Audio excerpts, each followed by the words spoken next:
Welcome back, everybody, to another episode of Late Night at the Movies on the Late Night Chat Network, your first stop for pop culture talk. I'm your host, Nico, and joining with me today, we got our other co-host, Max, Julie Mack, and of course, JT. What's going on, everyone? What's happening? What's up, ladies and gentlemen?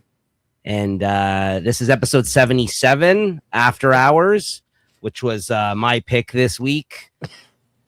Martin Scorsese film, 1985, I believe this came out. And the main reason why I picked this is, well, one, I enjoy the movie. I really only discovered it maybe 2 or 3 years ago when I was trying to make an effort to watch a lot of other Martin Scorsese films that I've never seen, because like I've been so hung up on like a lot of his popular gangster films and popular films.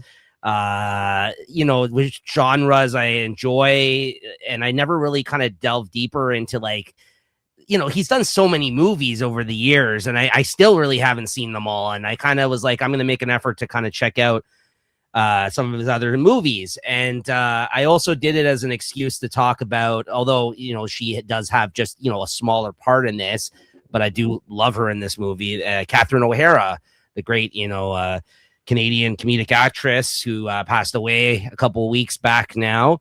And she was sick, right? I think they said that, right? I think she was it an embolism that she had? I think she had something caused from an embolism. Yeah, she had like some cancer that was throwing clots or something, and she had like an aneurysm or something, I forget.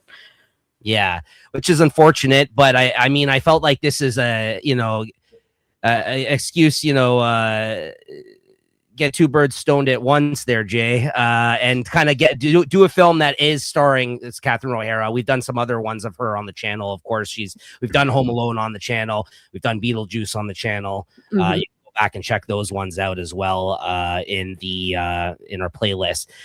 But so it kind of, it worked out in that sense. It was a movie starring Catherine O'Hara, so we can highlight her a bit. Also, a Martin Scorsese film that I've kind of more recently checked out and enjoyed the last, few years. I think I watched it 2 or 3 years ago now, but this is a very rewatchable film if you enjoy it. It is a shorter runtime, especially compared to Martin Scorsese films nowadays. It's just over an hour and a half.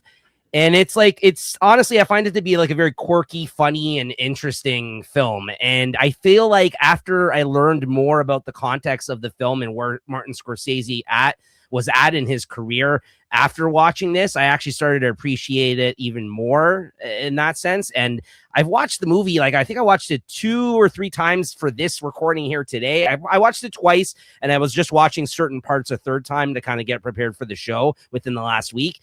And then I watched it. This is one of those movies I watched. I like so much the first time I watched it like a second time, like 2 days later. And then I probably watched it like a third time, probably within that same year. So I've watched it 5 or 6 times already within the last couple of years. It's just and it actually also just recently went on Netflix. So if you guys don't own this movie and you just want to check it out on a streaming service, Netflix did just recently add it, at least for us in Canada. Netflix Canada, I know, is different than Netflix US. They may have already existed on there, but so it's kind of interesting. The Catherine O'Hara part of it is interesting too, because John Hurd's in this movie. Of course, those are the McAllisters from Home Alone. There is one scene in this film where they actually are on screen together outside of the bar when he goes and talks to the mob, the angry mob that Catherine O'Hara is leading. There's a moment you actually see the future McAllister parents from Home Alone together in this film, which is also kind of like a little fun little tidbit about this movie. Because I remember when I saw this, I was like, oh shit, there's John Hurd. Because as I was watching, I didn't know who was in this movie, right? But yeah, I've been talking a lot more recently about movies like Marty Supreme and my overall enjoyment of like the Safdie brothers, like anxiety-filled films that they kind of do, which are also very representative of New York. And After Hours is a huge influence on the style of those films. And they've stated as such, being a Scorsese fan, like this is a huge influence on those movies. You can kind of tell because this is also like this guy's like one really bad night out. I also really enjoy this movie because it does take place all in the course of a day. I like films that take place over the course of a day, and I like films that like the guy kind of is spiraling out throughout the film. Like, I don't know why I like putting myself like through this, like watching movies that are kind of anxiety filled like they are, but it's kind of like I feel like you can really relate to just having a really bad day like this guy did. And even though it's like, you know, I grew up in like Toronto, downtown Toronto, spending a lot of time like throughout boroughs of Toronto and like neighborhoods. New York obviously is different, but I also understand like hanging out like late nights in cities, like in like the heyday of like Toronto times when I was younger, and kind of staying out all night or all day and having messed up weird nights sometimes as a result of things that don't go your way. So I really related to a lot of themes in this film as a result when I watched it. And also, like, I think this stands out as a unique film in Martin Scorsese filmography because it's very different in tone and subject matter than a lot of his other films, at least the ones that I've seen so far. So I think it's very unique in that way. So it's not, it was even interesting to see him work with so many different actors that I hadn't seen him kind of work with. We're so used to seeing all the movies, especially with a lot of the people that are repeat, guys in his films now, Leo and De Niro and, Pesci and, and a lot of my favorite films of his. So you end up seeing like a lot of the same players throughout them, at least like the leads of the films. So this was kind of refreshing to see a lot of these actors younger as well, working with Scorsese. It's also, it's a personal achievement where he really ends up further developing his style and a return to form throughout the 80s, along with the first of many collaborations between him and his director of photography on this film, Michael Ballhaus, who, if you he went on to do like 6 or 7 movies with Scorsese after this. And the team of him and Schumacher, his editor, on this film is like the team of people that went on 5 years later and make Goodfellas, which is arguably, his best film considered by many, at least, myself probably included, at least his most enjoyable film. So it's just interesting to see like he hooked up with his director of photography on this movie, and there's all these stylistic kind of shots and flares of like the way that they did this movie that you kind of could see him developing in the moment, and are actually very much you could see in Goodfellas, like when you actually watch that movie. I remember watching this movie and noticing certain things, like the shots of certain stuff, close-ups of objects, the way that they kind of spin like the camera around in certain scenes. I was like, oh yeah, this is very reminiscent of a lot of the best Goodfellas stuff. It's just the material's much, much different, right? And, he had a lot of early critical success in his career, followed by a few critical like misses. He had some movies that weren't critically well received. And this is also like him, a couple years later, actually making this movie, finally kind of getting comfortable again as a filmmaker after his own personal struggles of like major cocaine use, and addiction, and almost dying, Martin Scorsese. And so it's interesting in that respect, too, that he actually made this movie and he kind of didn't really, I think, believe in himself like a lot, like because all his contemporaries around this time apparently were like making, $1 million huge movies. And he kind of was bouncing around like after this, I think is when he does the Tom Cruise movie, The Color of Money, yeah, which is like a sequel of sorts to another movie, right? That older The Hustler, yeah.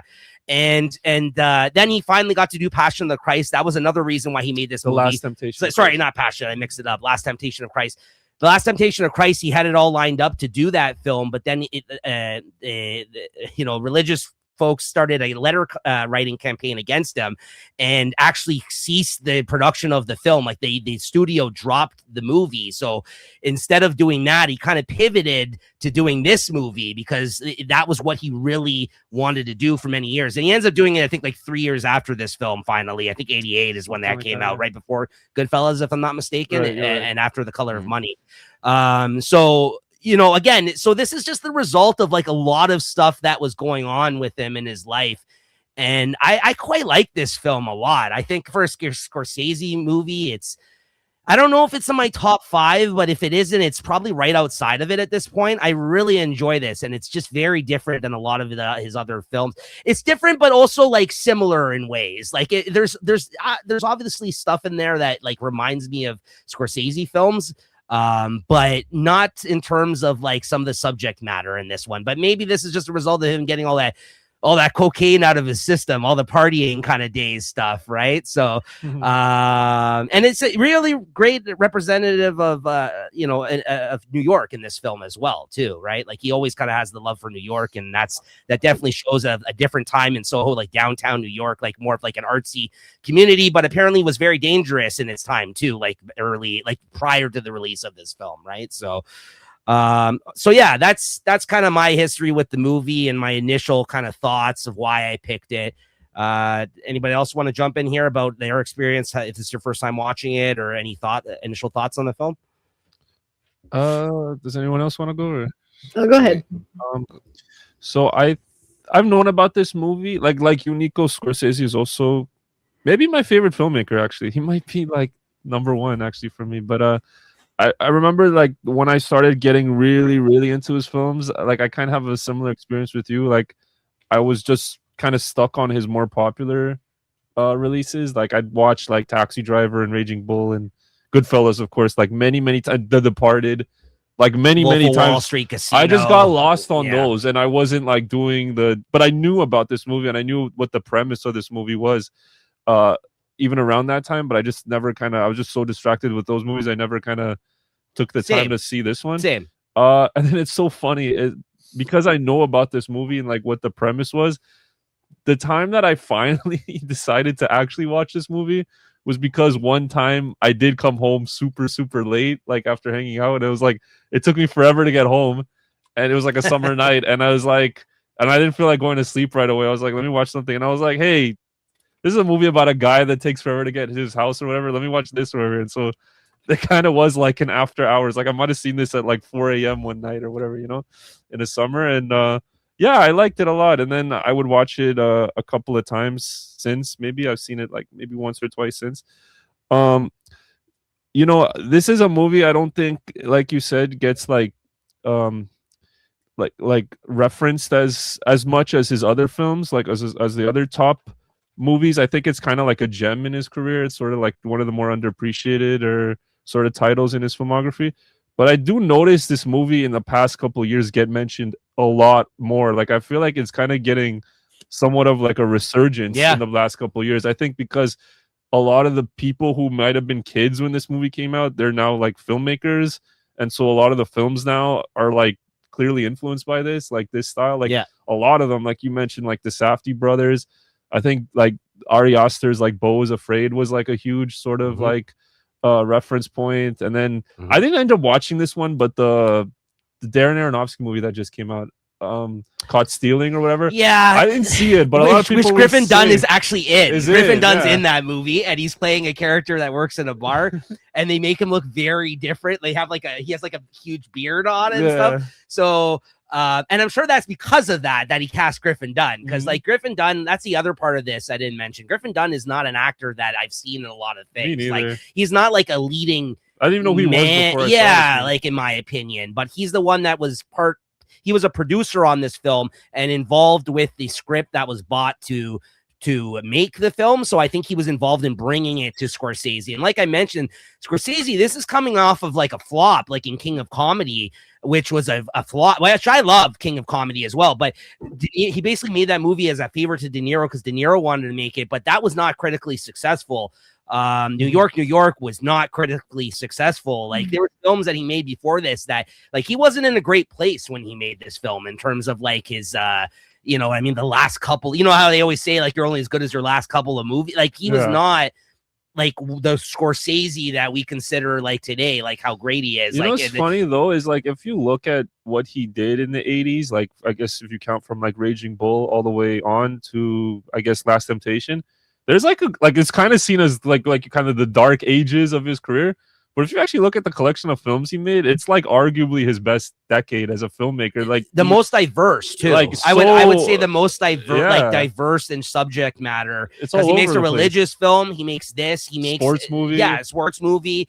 which was like a huge hit. King like, of Comedy, which is a weird film, but I love it. Like, that might be the King of Comedy. Might be like the first of his like poorly received movies to get the turnaround. Now people see it's a classic, exactly. You know, like, and I think After Hours, I don't know if this was poorly received. I didn't read about that, but now it's like a classic. Like, it's just crazy how like this guy is such a good filmmaker. Even the movies that people don't talk about are still like amazing. And like, if this was anybody else's film, they might be like the best film of their career, maybe, you know, like it's amazing. And yeah, there was this famous story about how he was like, he was getting ready for like a New Year's Eve party, Martin Scorsese, and he has the TV running on the background, and they say, "Oh, and the worst movie of the year is The King of Comedy." Like, he's just hearing this on the news, like Entertainment Tonight or whatever, one of those news programs, and he's like, "Okay, I'm not going anywhere." He just decided not to go to like the New Year's party that he was going to because he was just so like embarrassed or whatever. And so I think like this is like I think After Hours, this is like more like an independent film, so it's kind of you kind of have that license to be more expressive and more kind of like experimental and kind of you know, just try new things. And like, I totally see what you're saying about the whole camera thing, how he's just so expressive with the camera, how it swishes in and stuff. I mean, one of the things, and you just see him building what is like gonna be the blueprint of his like trademark style that he'll like be known for later. Well, that's what on. I mean. This is a turning point in his career, this film, like in terms of like what we know of Scorsese for the next like 10-15 years after this, right? Like his style. Like I remember reading Paul Thomas Anderson, who's also another huge like huge admirer of Scorsese, has had a huge influence on his films too, saying that like Martin Scorsese was like the biggest show off because of the camera. Like, the camera is always like its own kind of character and stuff, how like expressive it is. Look at Goodfellas. Goodfellas is like it's like the culmination when he does that of shot through the club. It's one of the most revered shots in all of amazing. Amazing. I remember actually the one that always comes to mind actually is the one in the movie that he made after this, The Color of Money, when which I also love. I love too. I didn't only seen it for the first time like maybe 5 or 6 years ago. Like 3 years ago for me. Same time I watched this. I watched that after this. There's a scene when it's the first game of pool that Paul Newman is playing, and it's like he's about to break.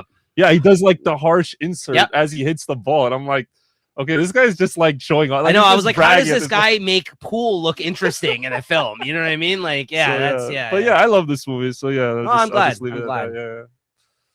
Julie? Scorsese too. I've never heard of this movie before now. So I'd never seen it, obviously. At the beginning, I was like the first 10 or 15 minutes, I was really like, it's very strange. Like, once you figure out what they're doing, like, it is strange. Yeah. It is like, overall, it's a strange movie, but it's really like, at the beginning, it was just kind of awkward. I was like, once you figure out what they're settling into as far as like stylistically what they're doing, I'm like, okay, I understand what the fuck is going on now. But at first I was like, man, I don't understand what we're doing with the narrative here for the first like 10 or 15 minutes. And that's fair. Parth was sitting there and I was like saying like, I don't really understand what the fuck is what the deal is right now. And he was like, just lock in, just roll with it, it's fine. He's never seen it either. Oh, wow. But he was like, nah, just roll with it, it's weird, it's fine. And yeah, it's so like awkward and disorienting and chaotic, but it's fucking hilarious. Yeah, like it's like if they made a Hitchcock movie really silly. That's a good reference, because you know that part where the woman gets shot in the window, apparently that was referenced as like a Rear Window reference, like the way that he witnessed that thing happen, right? Like that. He's like, I'll probably complain for this. Yeah, which is one of my favorite lines in this. Like, amongst everything going on, he's like, oh man, I'm gonna get blamed for that. And then it's never mentioned again. Like, he's just like it's also like it felt like at the end of the movie, I was explaining to Parth that it like kind of, it felt a bit like a video game where you're like, you're just fucking trying to complete this one quest, but you have all these fucking stupid side quests and you're like stuck in one area bouncing between all these same things that you got to do just to finish the the mission. But yeah, it was like, yeah, it also had kind of like a Wizard of Oz sort of type thing going on a little bit. Like, I bet you do that just too, trying to man. go home, dude. Like, yeah, it was really disorienting. But like once you figure out that's like what they're doing, it's like, okay, I get it now. Like, I understand. But it took me like 10 to 15 minutes to figure out what the fuck was. No, that was my first What experience. the vibe was. But by the end of the movie, the first time I watched it, where he literally gets dropped off in front of his work and goes into work, I'm just like, I was like dying. I'm like, wow, that's like, Yeah. apparently they didn't dig the ending for this movie. Like they didn't know how to end the film, essentially. Like, so there's this famous filmmaker, British filmmaker you may or may not have heard of, Michael Powell, right, who directed like The Red Shoes and all those like movies Yeah. that Scorsese loves. He is the husband of the editor of this film, Thelma Schoonmaker. Yeah. That was his idea to end the movie of yeah. Paul going back to I think work. I think Rewatchables covered this like a year or two ago, and I think I learned that from them. It was his idea to like,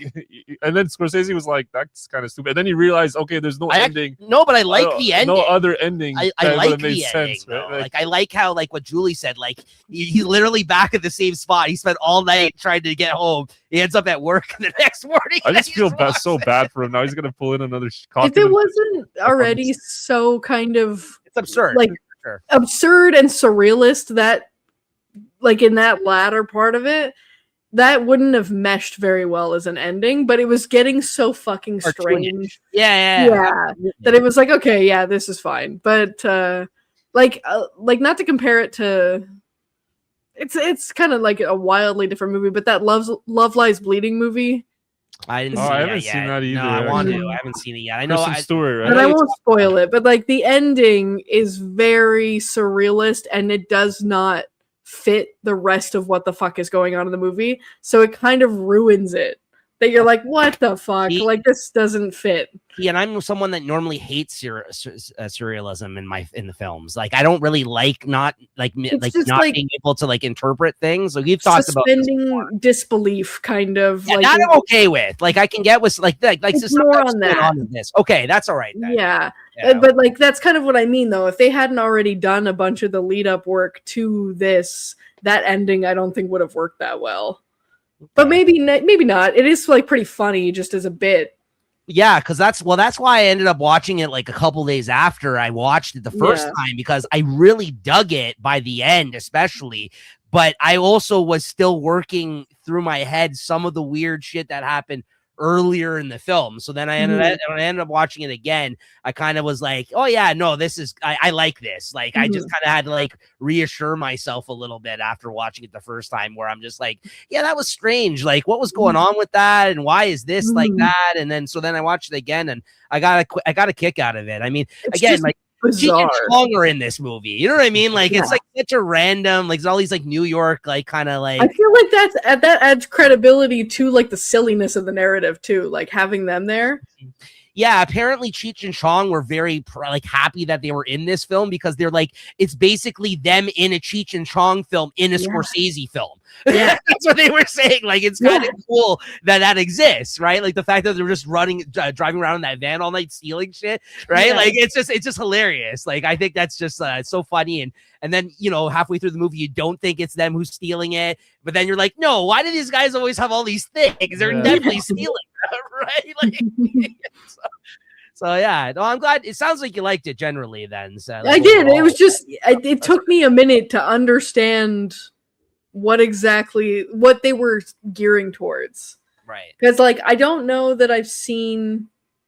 Well, no, I've seen a couple of Scorsese things. I haven't seen a lot of the big ones though, as you guys well know. But yeah, we got to fix that. My understanding of Scorsese films is not necessarily like this does. So when I went into it with that expectation, I was like, what the fuck are we doing? But then I was like, okay, never mind. Let throw out the expectation and he was right. He was like, just roll with it. Let it be fucking weird. I'm like, all right, fine.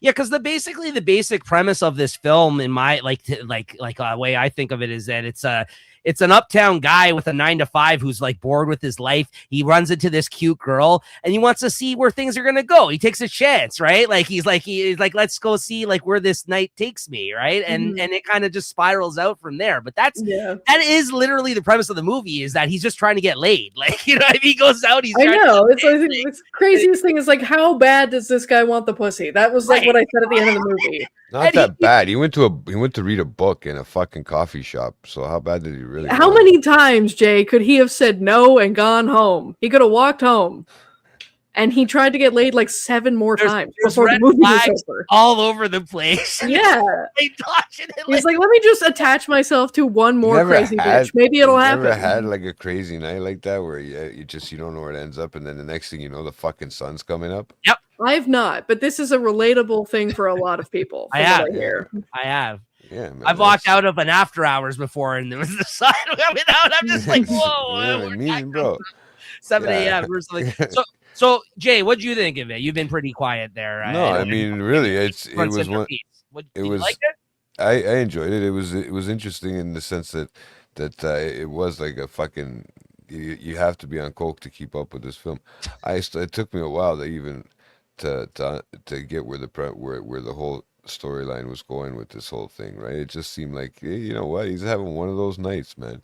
It's just it didn't seem too crazy until you break down towards the ending and stuff like that. But honestly, that was my first go at it. I've never seen it. I've probably heard of it because I remember seeing that poster that you see when they show with the alarm clock and whatever, with his head on top. Yeah. That's the I more. remember seeing that poster, somewhere, right? Probably at a movie theater growing up somewhere, but I don't remember ever watching this movie at all, like one bit, right?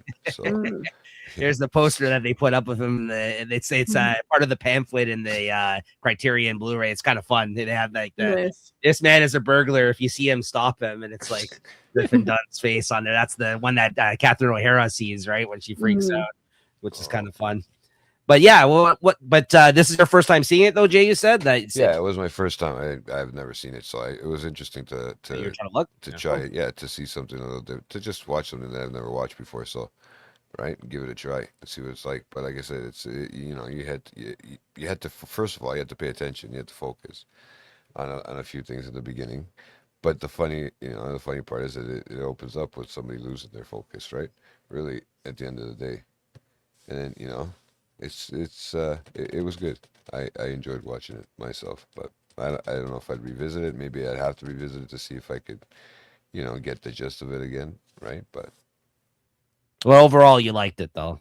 Yeah, it was interesting to watch. Okay, good. I'm glad everyone seemed to enjoy it. I do honestly, like I said, it is a very rewatchable movie. It is an interesting cast. It is at least I find it to be a rewatchable movie. I think if you guys ever do choose to rewatch it again somewhere down the line, it's worth it because I think you'll get more out of it upon another rewatch. And it's not a big undertaking. Like I said, it actually was nice to kind of talk about a lower runtime film. It's been a while, I feel like, since we've had an hour and a half on here, because especially like, most movies are 2+ hours. The ones that are big, actually Blade Runner we just talked about, which is a lot going on. That movie was only 2 hours, which was pretty impressive. Yeah, it was only about 2 hours. So I just feel like, they were more concerned about runtime back in the day, where now I find that directors, as they get older, they have less time on this earth. They want to tell longer stories. Yeah. So it's just like Scorsese, even Ridley Scott, who was on Blade Runner, all their films now are like 3+ hours because they want to, and they're given this allowance for like, in terms of like how big of directors they are now in their careers. If they can get the money to make these movies, they'll push it to where they're like, I'm just going to put out, a 3-hour plus movie. Right. Which I know not everyone's a fan of. But when it comes to the original cut was 45 minutes longer of this movie. Yeah. Wow. Oh, I didn't know that. Interesting. Yeah, are those 45 minutes then is what I'd like to know. It's not on here. I wonder what's on there. Yeah. It just said the original cut. Hold on, I'll go back to it and Probably find the assembly cut or whatever, right? Maybe. I see. Mine was only an hour and 37 minutes, I think. Yeah, 97 minutes. Yeah. It just says the original cut was 45 minutes longer with no Oh wow! Additional context. You couldn't tell from like the way that they. I mean, you got a great editor on the film, right? So I mean, who I know she died a few years ago, I believe. Yeah, I think she passed. I think she passed away. But she basically was his editor in like all his films, and before this even. So like, yeah, it's. I think that's the case. If I'm not mistaken, but so here, let's throw this out there before we get into scenes. No, she's still alive. Is she? Yeah. My apologies. I think it was Tarantino's editor. That's what it was. Thank you. Who's also a woman. Yes, right. Yes. Sorry. You're right. You're right. Yes. Because I think Hateful Eight or whatever was the last one I think she worked on. Sally Menke. Thank you. Thank you. My apologies to Thelma Schoonmaker then. Okay, so before we get into scenes and quotes, then, unless anybody else has anything to add, let's bring up one of our newer categories here that we've introduced to the show more recently. Score Bros. All right, guys. Wow, that's hilarious. Score Bros. So Score Bros are Max and Julie. They're gonna wax poetically about the score in this movie, which was done by Howard Shore. Sorry. And Howard Shore's got a lot of big credits behind him, so I hope you did your research there, Julie. Did not, Julie? Julie, take it away. I didn't do a ton. I took note of a few little musical cues that he did, like the classical stuff at the beginning. I was like, I think that also threw me for a loop when we started, and I was like, what the fuck is going on? But then it kind of tapers off after that, and then it just becomes chaos. But the two little musical nods that I noticed was every time the ice cream truck is on screen, there's this funny little synth arpeggiator that's like really funny to me. What the hell is a synth arpeggiator? It's like the but it's a synthesizer sound. And that's what he used an early digital synthesizer to create distinct electronic soundscapes for this film. Like it was one that was new that he was using to create like some of the actual synthy kind of like moments throughout the film. There's a lot of those. Like if there was anything more notable than that, I didn't make notes about it because and I didn't do a ton of research on the scoring of it before the show or anything, but I did make that note in my thing here that Lee, it's specifically it's called an arpeggiator or an arpeggio scale that they're doing, and it's a very 80s thing to do, and that's funny to know now that it was a thing that he was trying that was new, and that like fucking built like 80s sound. Like soundtracks beyond that, they all fucking kind of use that sort of stepping stone, that vibe. Like that's kind of funny, which I love. Like I kind of like, we created this category because normally Max and Julie are the ones that kind of, the scores of films or the music that's involved in films are usually something that stands out to, I think, to you two particularly. Obviously we all have certain things we gravitate to while watching movies more so than others. So I always find that you guys always kind of wax poetically about some of the scores behind these films. So that's why we made this. It's interesting. But I kind of have been trying to pay more attention too. And I really like what he adds to like the suspenseful kind of like, little medleys in the episodes, parts of the show where the movie where he's taking the turns and stuff like that. And they throw those like little, almost like cartoonishy style sound effects. Then they throw songs like the Monkees in there. Yeah, you still had them like classic Scorsese needle drops. Is this all there is? The song at the end, fantastic. Also was featured in another movie that we talked about here on the channel, The Beach Bum, if you recall that scene when they danced. Is this all there is? That was the best when they danced at the end. I love that jam. That was the song. I love that jam too. Yeah, there was a lot of older music in this movie, but it all works in my opinion. Yeah. Like even when he's in the cab, there's like some like, I don't know what type of music, like Latino something. But you still had chase music going, like you could hear the chasing. And then the cab, but like when he's first going downtown, when it screeches and then it just ends, like it's just all you hear is like clapping of the soundtrack. Like all right, it's so random. Like it wouldn't work in so many like ways. I feel like, but they made it work in this movie. Awesome. Maybe that's where that Julie gets that video game-ish type of feel to it too, right? So Howard Shore, he worked. I don't think of Howard Shore for something like this. Like it literally, like if I think Howard Shore, I'm thinking epic He did Lord of the Rings. He did the Lord of the Rings. Exactly. So I'm like, I don't. Symphony in D major, bro. It doesn't. What's this guy talking? I saw his name at the beginning, and I was like, okay. And then I kind of lost that entirely as I'm listening to those little 80s bits and like they've, all of these different songs that they dropped in. I kind of completely forgot that Howard Shore was the composer, but like he does have some stuff in here. I'm like, okay, like this might have been in that same sort of realm, but like it's a lot of like like Mrs. Doubtfire is something he scored. Like it sounds like Philadelphia. He did also almost every single one of David Cronenberg's films except for one. He also for which is like a lot of like horror kind of body horror type stuff that he did, right? So it's like he clearly like works all over like it's like a very and this is something new here in this movie. Like, yeah, like this is very representative of other stuff he's done. It sounds like it's kind of like outside of what. And then another thing, it's like it's outside of the expectation of the sound that I would think it would have. It's like I have to throw out the expectation of both the composer and the director and just like let it be what it is. But I didn't know this, and this kind of like I feel like it's not even in the same lane still as far as like what it actually sounds like. But he did the score for the Cell, which I talked about I think last episode as well. I was waiting for you to mention that. That's a fucking weird movie. Yeah. So like that kind of fits. Yeah, that's so interesting.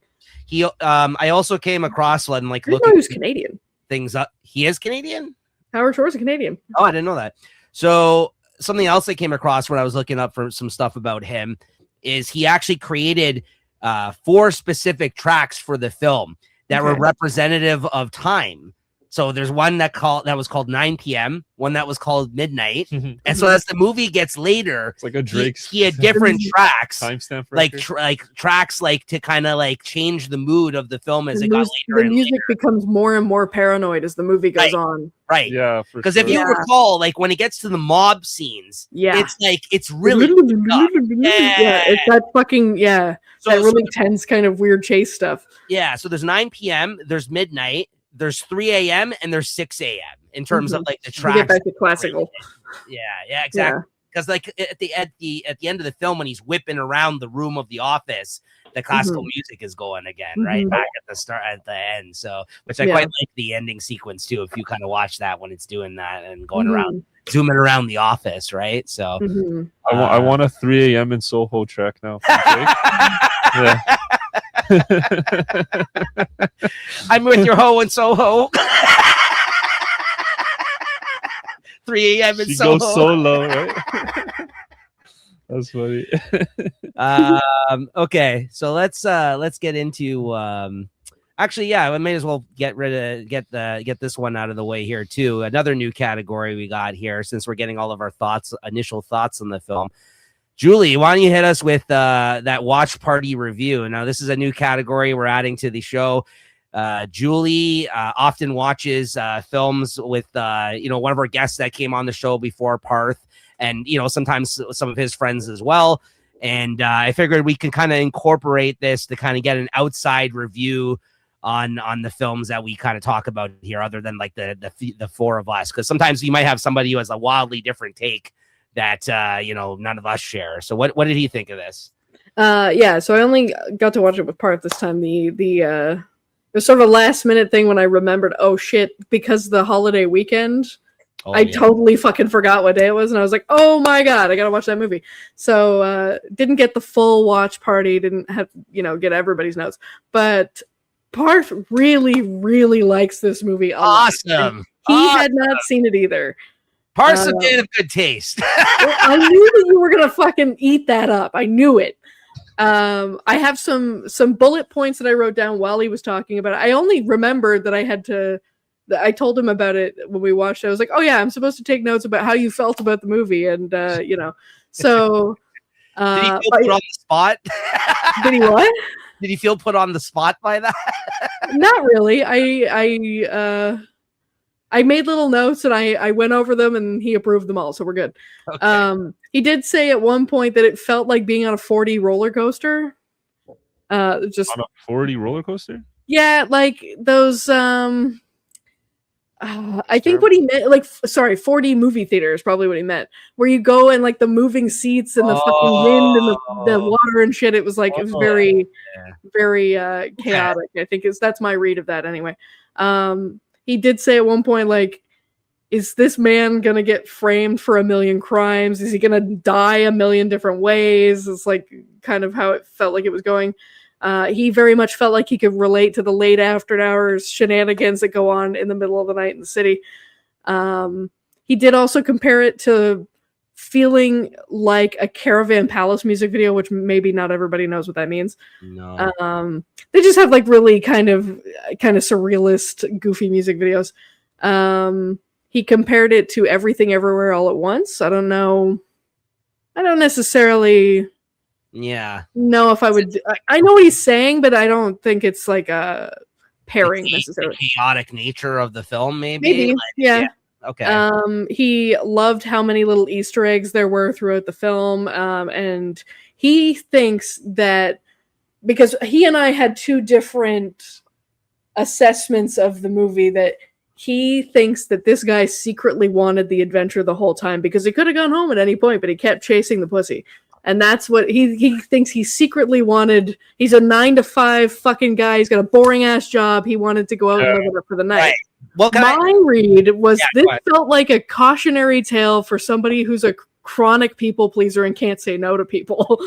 And I like his assessment better. I like to think that this guy just wanted to party for the night. Yeah.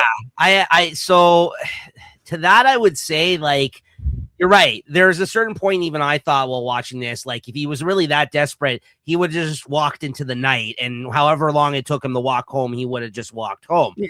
I think home in 2 hours, apparently. Is that right? Yeah, New York. The distance for where he was to where he lived, he could have walked home in 2 hours. Yeah. Right. But he kind of kept putting himself through this. It was raining. Yeah, it did start raining at one point. Yeah. I will say, though, to that point, I don't think it's that he really, like, I don't think he was like relishing in like what was going on, but I think, like, again, it made it more difficult because he had all these hot women basically interested in him for some weird reason throughout this film.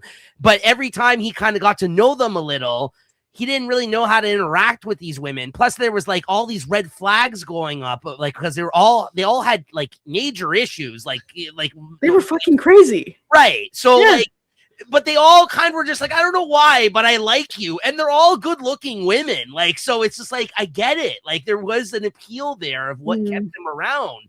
It was like having stripper vision. He's like, wow, she really loves me. Right. But then when he got to know them, and every time, if you guys notice, when he tries to open up to one of them, something happens where she fell asleep, or she's dead. Like, you know what I mean? Like, it was just like all these like moments. Mouse traps. Yeah. Every time he tries to open up to these women and, like, you know, reciprocate in the way that they're opening up to him. And like they're just not giving him anything, right? So it's just like, you know, because again, I think it's also like a culture shock for this guy, because this is like a downtown vibe. He's a very 9-to-5 uptown guy, right? So like, I think you got to also look at it from that perspective as well, right? So you're right. I think there probably was. I think he's right. There definitely. I think now we're talking about it, is a part of him that was interested in what was going on, because he had all these, like, you know, good-looking women that were giving him the time of day. But in the same sense, I do think he actually did want to get home. It's just one bad thing after another kept happening to him, right? Like, so I kind of agree with both of your point of views in a little bit, right? Like Jay was saying, like, it's kind of somewhere down the middle. It's kind of hard too, going home with 97 cents. Yeah, you got to walk, but still, I mean, there's other stuff out there. If you get distracted, why not have a little bit of fun? Imagine the hike. It goes up 50 cents. It was $1 when he fucking, and it goes up to $1.50. Wasn't that what he said? I think it was. I think it was less than $1 because he I think it was like 75 cents or something. I think went up. Guy's 3 pennies. It went up 200%. Yeah, that's crazy. Crazy. What is that, Toronto? I know, really. No, I mean, like, fuck, man. So, 3 cents short. Just $3 walk billion on. subway to pay for. As soon as you jump on, the cop. $1.50 seems high for like the 80s too. Yeah, and it was like just taking effect that night. Like they just changed it on him, right? Like before, like as of midnight. Yeah. So Some midnight. Crazy. no, I liked that. That was a good take by Parth on that one. So Yeah, he really liked it a lot. awesome. That's fine. Glad to hear. So there you go. That's the Watch Party review, guys. That's Parth. If you want to see him, he's actually been on a couple of episodes. He did Django Unchained on this show, as well as Kill Bill Part 1 and 2, actually, with me. I think it was me, Julie, and Parth for Django, and Kill Bill 1 and 2 is me, Max, Julie, and Parth on those episodes. So Jay and him have not united yet. I know. It's a long-awaited collab. One of these days. Sometime. Maybe. Yeah, we'll see. Saving the best for last. There Absolutely. you go. Okay. So, and yeah, again, we're kind of firing through some of these new categories here. Jay, I think this is pretty obvious, but with your new category, which character would you want to smoke with here? We said that last time, and then he gave a different answer. You can't say Cheech and Chong. that is the answer, I think. You got to say one. I didn't even think of that. But that's the answer. What if I smoke with myself in their van while it's hotboxing? I like that. There you go. They all smoke their own joint because we can probably handle our own, and that's it. Done and done. Who would it be if you couldn't pick Cheech and Get Chong? 2 birds stolen at once, bro. If you can't pick Cheech and Chong, who is it? Probably Catherine O'Hara. Really? By the way, I think Catherine O'Hara is super hot in this movie. She's fire. Super hot in this movie. Like, R.I.P. But like her with the blonde hair and her style in this movie, I'm really into. I remember when I first seen this, I'm like, is that fucking Catherine O'Hara? Because like I see her as the mom at Home Alone. I'm just like, Jesus Christ, like what's going on here? She has the most like obvious Canadian accent ever, though. Like, I notice how hard it is in this movie. I don't know. I don't know. If not, I would smoke a joint. What the fuck is his name? John Hurd would be cool too. No. That was a cool guy. Remember? Would it be Horst? Yeah. No. One of the guys at the bar. No, Branson Pinkett. That's who it would be. Oh, Branson Pinkett. Bulky. Bulky, yeah. If you put on that accent, he's the guy in the 2 minutes of the film. Yeah. He's the one who bored everybody. He's the one who bored him to walking out. But no, I'd smoke a joint with him if he had that accent from Perfect Strangers. Bulky's accent. Yeah, that's good. Good answer. No, there you go. I'd say Catherine O'Hara or John Hurd, probably for me. With Cheech and Chong, we'd all have a good laugh.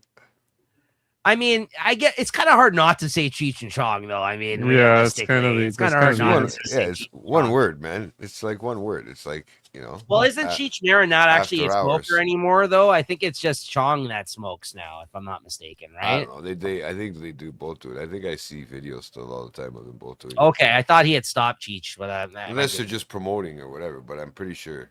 Did they link up with Be Real in that hot boxing show? Oh, did they? I know. That's Mike Tyson's podcast. No, I know, but like, remember Be Real would like smoke up with people in his whip? Like, yeah. Maybe. Did they ever do one with him? I don't know. I didn't see that. If they Cypress Hill. No, I don't know. All right. Favorite scenes and quotes. Does anybody want to jump in here? I got lots, so if you guys want to go ahead. One of my favorite shots in the movie is like in the very beginning when everyone is leaving work. I just liked how like those gates are closing. It's like heaven and stuff, and all the like everyone's leaving, and he's like the last one to leave. I don't know. It's something about that shot. It just kind of. I like the shot, and then when it obviously at the end of the movie when the gates open, it looks like he's leaving a cathedral, or like heaven or something. I don't know what that imagery is supposed to mean, but I always just thought it was it's like a Wizard of Oz thing. Yeah, it could be that too. Could be a nod to that. Surrender, Dorothy. Come on. Yeah. I actually have a little tidbit about that too later on. That's about the Wizard of Oz thing. Well, I guess I could just say it now. The pills that she overdosed on, the sleeping pills, is what Judy Garland overdosed on, the star of the Wizard of Oz. In real life? In real life. Oh, fuck. Yeah. So like a lot of it. There's a lot of nods to that. She died. Yeah, she overdosed on sleeping pills, and Judy Garland, Dorothy from the Wizard of Oz. So that must be purposeful that they did that. Like, this is like if Hitchcock made the Wizard of Oz, this movie. Yeah, he must have been listening to Dark Side of the Moon. There's so much Wizard of Oz stuff laid into the movie. Yeah. Well, there's like that name drop of it, right? And yeah. Surrender Dorothy scene. Yeah.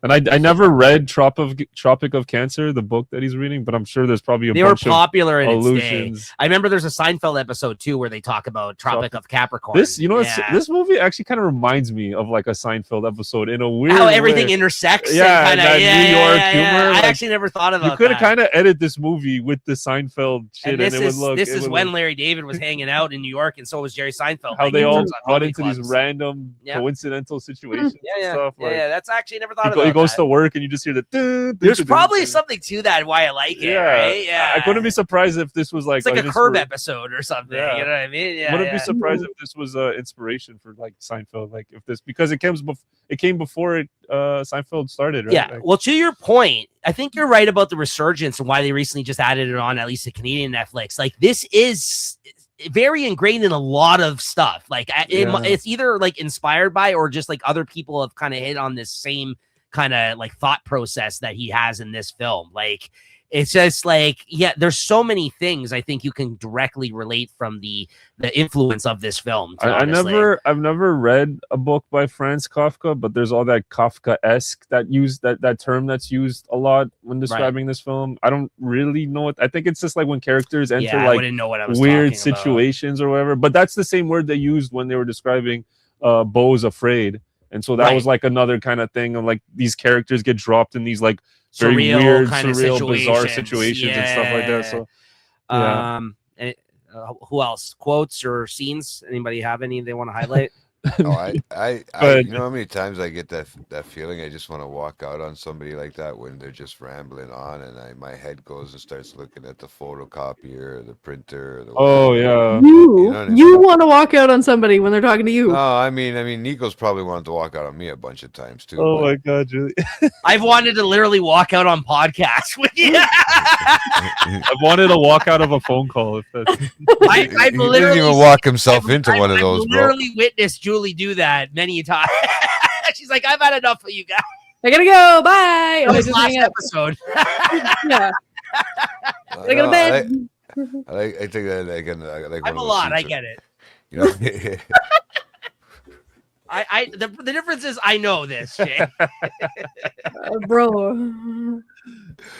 It was like we've been recording for like 4 hours at that point. I'm like, okay. No, I just wanted to call you out. After you left, I was like, I was really upset because we were like making fun of you before you left last night. I very much had to go to bed. I get it. Yeah. But I'm making the effort here, trying to keep on time, keep the train running on time here. I appreciate it.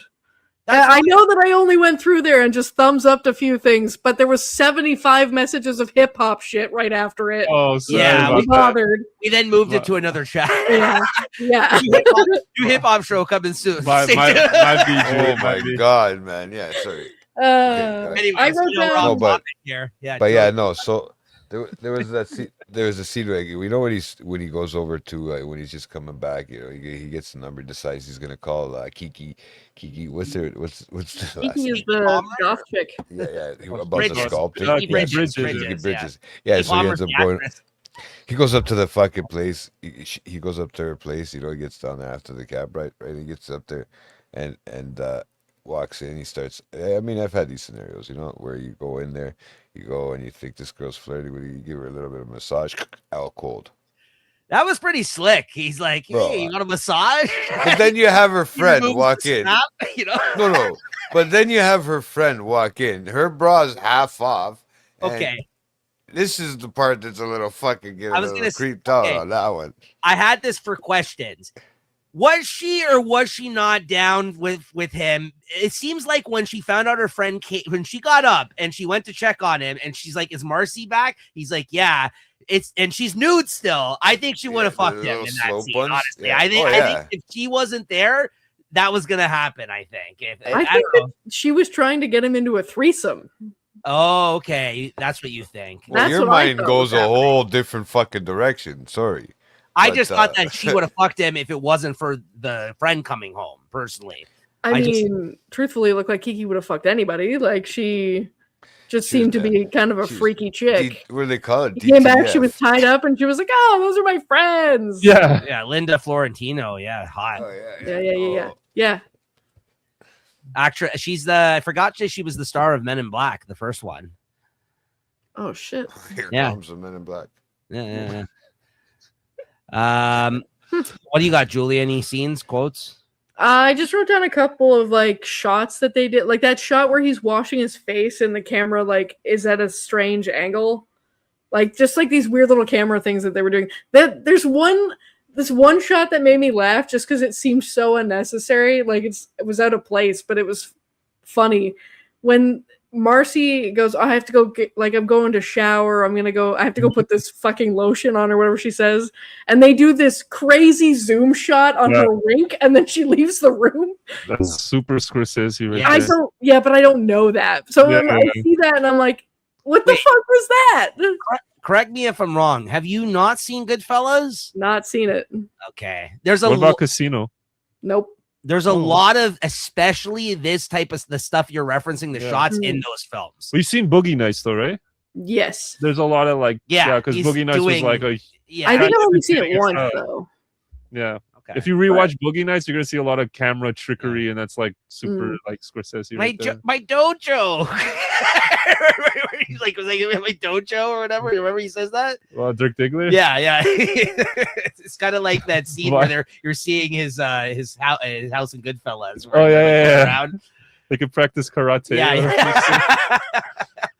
I wrote down, we already mentioned it, but I wrote down that when he witnesses that murder through the window on the rooftop and he goes, I'm gonna be blamed for that. Like I wrote that down. We also, it happens every time that this occurs, but when they say the name of the movie, it's always like, no! It's always this moment of like, hell yeah.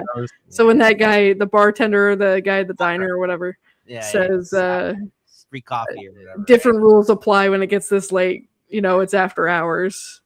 The best is when they're leaving and like she throws like the heart. He's like, like when she gives him the kiss. And he's just like, he grabs it. That's what it is. Yeah, he like grabs it out of the air, right? Yeah. That guy's in Gremlins. That's the one that's like traumatized by the Gremlins from the war. And he gets they plow down his wall of his house, if anybody remembers. That's kind of where I mostly know that guy from. The guy at the diner? Yeah, the first guy. I recognized him, but I couldn't figure out what it was. He's in a lot of other things, but for me, I always remember him from Gremlins. He's his neighbor in Gremlins. He's the one that was in the war that tells him about Gremlins, because Gremlins used to be the things that were like on planes in the World War. Like that's what they kind of like they started out as, like people like saying that there's gremlins in the engines and stuff like that. So he's the one that tells them about that. I wrote down like I got a bunch of scenes, but most notably this time around upon these watches, I really enjoy the part where he blows up on like and tells his whole story to that guy who thinks it's like a gay encounter that he picks up in the park. So funny. I've never done anything like this before. That guy, especially with the guy, right? Yeah, with the guy, which is like literally what he's looking for, because like he gets disappointed when he's just babbling on about his night. He's just like, I don't care about this, man. I think you should just go home. Yeah. So you think I can just sleep on your couch for a couple hours? But then, like when he's like telling him the whole story, I love this moment where he says, well, I think I wrote down the quote here. I love it so much. He does like he's like hold on, I gotta find this. I have it written down here. Good. Yeah, I have it written down. I know I do. So hold on. He doesn't know that I know that that part. They're all trying to kill me. I just wanted to leave my apartment. Maybe meet a nice girl. And like he does like this little like move. He's like, maybe meet a nice girl. He's just like, and he's like, and now I've got to die for it. It's like there's a look on his face where he's like, they're all trying to kill me now. There's an angry mob out there. Like, I just love, but if you watch him, he does like a little jig. He's like, I don't know. I just wanted to meet a girl. Just like the way he's like freaking out in that moment. It's just so animated compared to like, he was like, you know, sweating.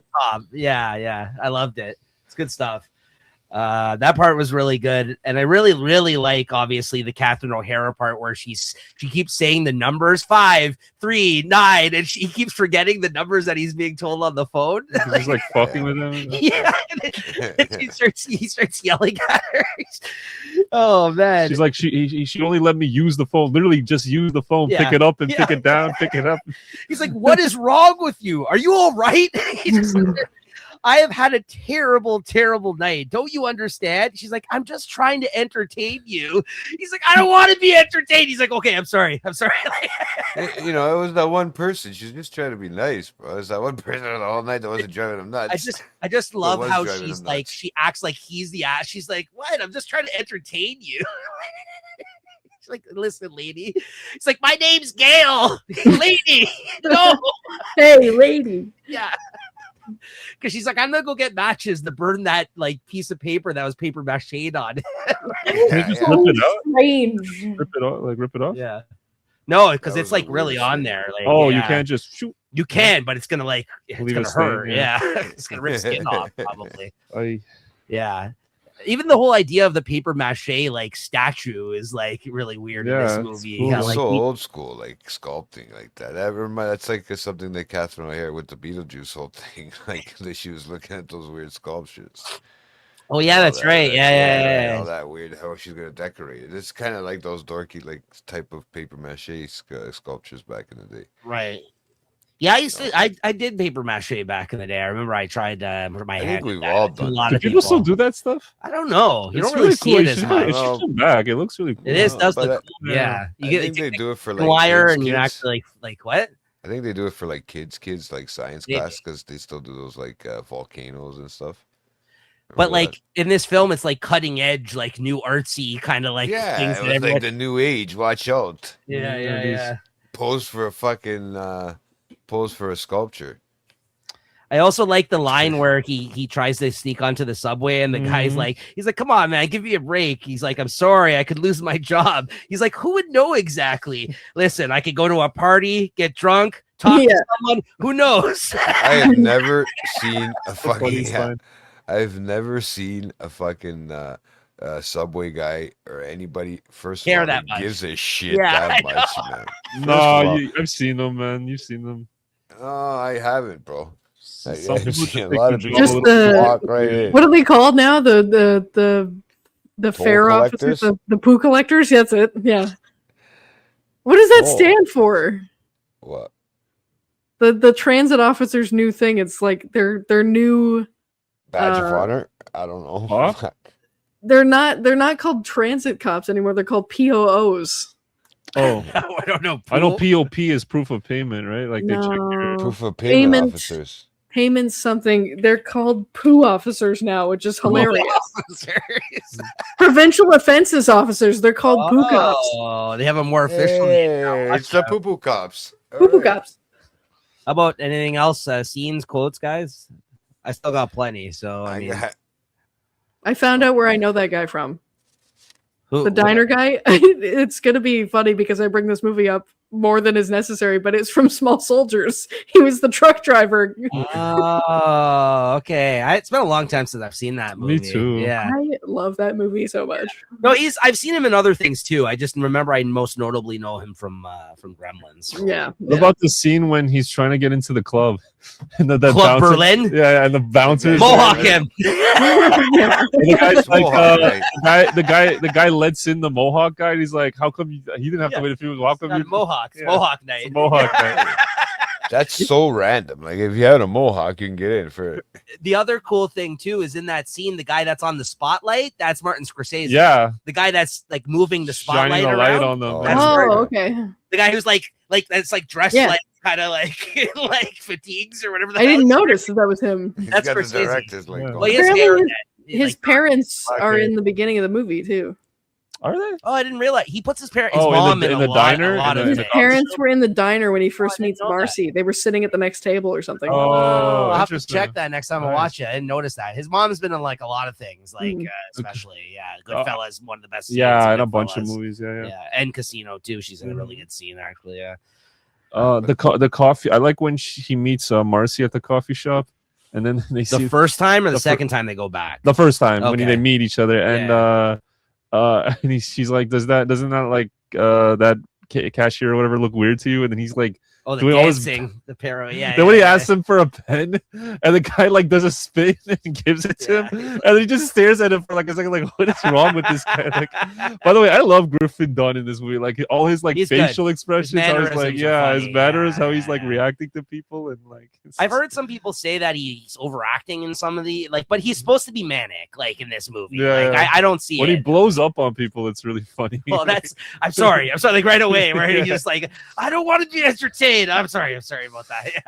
Yeah. When he's in that guy's apartment and he's like talking about how the guy that's trying to help him, what's the guy's name, John Hurd, remember he's like he doesn't know that I came to Yeah, his yeah, girlfriend yeah. or whatever. Like the little like emotion that he does. Right. We're gonna unpack that in questions. We really got to get to the bottom of this Marcy situation because that's the kind of like another interesting part of the movie is like there's a lot of like weirdness, lies going on like in Yeah. the narrative, like in like the actual like the characters, like it's what's it called when they call Broken it telephone. no, not broken telephone, what's it called, unreliable narrator kind of like stuff going like where it's like they're trying to sell you on something that kind of is falling apart like in the actual course of the film. Like there's all these things that don't make sense that come like you know, yeah, we'll get into it because that's what I have for like questions. But yeah, I got the Catherine O'Hara scene I really liked. I have the one, his like whole outburst about the quality of the weed is really funny. You're a when liar. he's Like, yeah. It's like, that guy's a liar and so are you. This is bullshit, horseshit not from weed. Colombia. Yeah, It definitely was a swerve, but I think that was his excuse to get the fuck out of there. Because at that Yeah. point, I was gonna say that. Yeah, because at that point he was scared about the possible fact that she's a burn victim. He was like, it was Yeah. just like so He's like, amazing. He's got He's such a afraid. fucking complex about it too. It's so Like, really? strange. There was all these weird red flags about it. I honestly I get it. Like it doesn't like look good on And his there's a part. lot but of that what are the imagery. She, like, chances of her him little being in a paper burn mache ward? people are people that are getting burned alive or something. Like, There's a book of it. Yeah. yeah. remember when he opens the book Yeah, and but- then the flashes are like Yeah. the images start flashing? Yeah, I Yeah. always liked that scene. But Too. what was it? What was the purpose of that whole thing? Like, I mean, Well, that's what I mean. That's what's so Yes, strange about It it. had to do with, he told know, this he- no, story but about what- a yeah, like- childhood thing. Yeah, like that. What are the chances of that happening and then you meeting a fucking burn victim, or maybe you play that narrative all in your head? But you it turned don't out think it's hard wasn't a not to. burn victim. No, I That's know, the was I thing. not. I know. But it fucked with his head so Right. much, right? Yeah, but That's it's so part of weird it. That's part of the that unreliable narrator thing. Yeah, and that's so weird that became part of that. It just worked out that he ran into somebody that he might have thought been a burn victim, and he was. All It was worried. really I don't even know if that's the right phrase for it because that's like what Cliff Booth is, where he's telling you a story in that and like. In Oh right, the it's Bruce more Lee like one? an Yeah. example of that. Like it's, but you know what I mean. Like Yeah. it's like we're kind of being sold the story. She's a throughout liar, basically. Yeah, Like, like she's it's whatever. she. she's I doing. think she's like what's that liar name that they can't stop lying, like compulsive liar. Is that the Yeah, word? like, I think she's like something like that. Yeah. I really like the John Hurt. pathological liar. Yeah, Is that yeah, one? yeah, Whatever? Yeah. I also like the John Hurt scene where he starts kicking the shit out of the The cash Cash when he register. doesn't have the key. Yeah. And then he's like, what if there's a rush all of a sudden and it's dead in the bar? No, but I I mean, like, relate to him There's no one in the bar. beating the shit out of technology. Yeah. Or even the weirdness of the woman that's just like stuck in the 60s. She's got like the beehive like hairdo and Yeah. she's got like the Beehive she's 1965. dancing to the the monkeys. monkeys, like, yeah. Who the just- fuck does that? Yeah, This that's is the mid 80s at this point, right? That's also a jump scare. Me getting name dropped in a movie over and over again. He's saying Julie, Julie, Julie. And I'm like, okay, I got it. Yeah. That was funny. when he's kissing Marcy and she's like holding the candle, that was really unnerving because that kind of Yeah. like they That's look at part of her- it too. I was like, Yeah. she's Part of it. set him on fire. That's part of it. And then remember, and it's she wanted to also- light matches on him, Right. and he could have been burned, right? Like in that sense. Also, Linda Florentino makes a comment about how she knows women that are covered in all scars. Yeah. Yeah. When he's undressing, when he's like Yeah, massaging Nikki, her, she's like, you got a Kiki, nice yeah. body. Kiki, yeah, Linda Florentino's character. Yeah. So she says that to her and she makes a point of saying, I know women that are covered in scars or whatever. So like that just Yeah, again yeah. adds to there's all these like weird like mentions Oh. of like the fact that she's burned, right? Like You just And made then, me like- think of such a good pairing. so Perfect. Oh my god, I forgot. Honestly, like probably one of my favorite, like other than like a couple of things I mentioned, my favorite scene, which I forgot to mention, is how like demented it is. Like when I remember when I was watching the movie the first time, I couldn't stop laughing when this happened.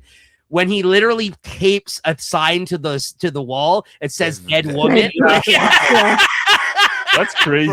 Because it's a loft, and lofts are huge, right? Yeah, so he like has to do a trail. Points the arrow. Yeah. And he's like, I'm not sticking around. No, I'm leaving. And he puts That's actually kind of smart. It puts two sides that says dead woman and an arrow pointing. I'm like, this is kind of dark.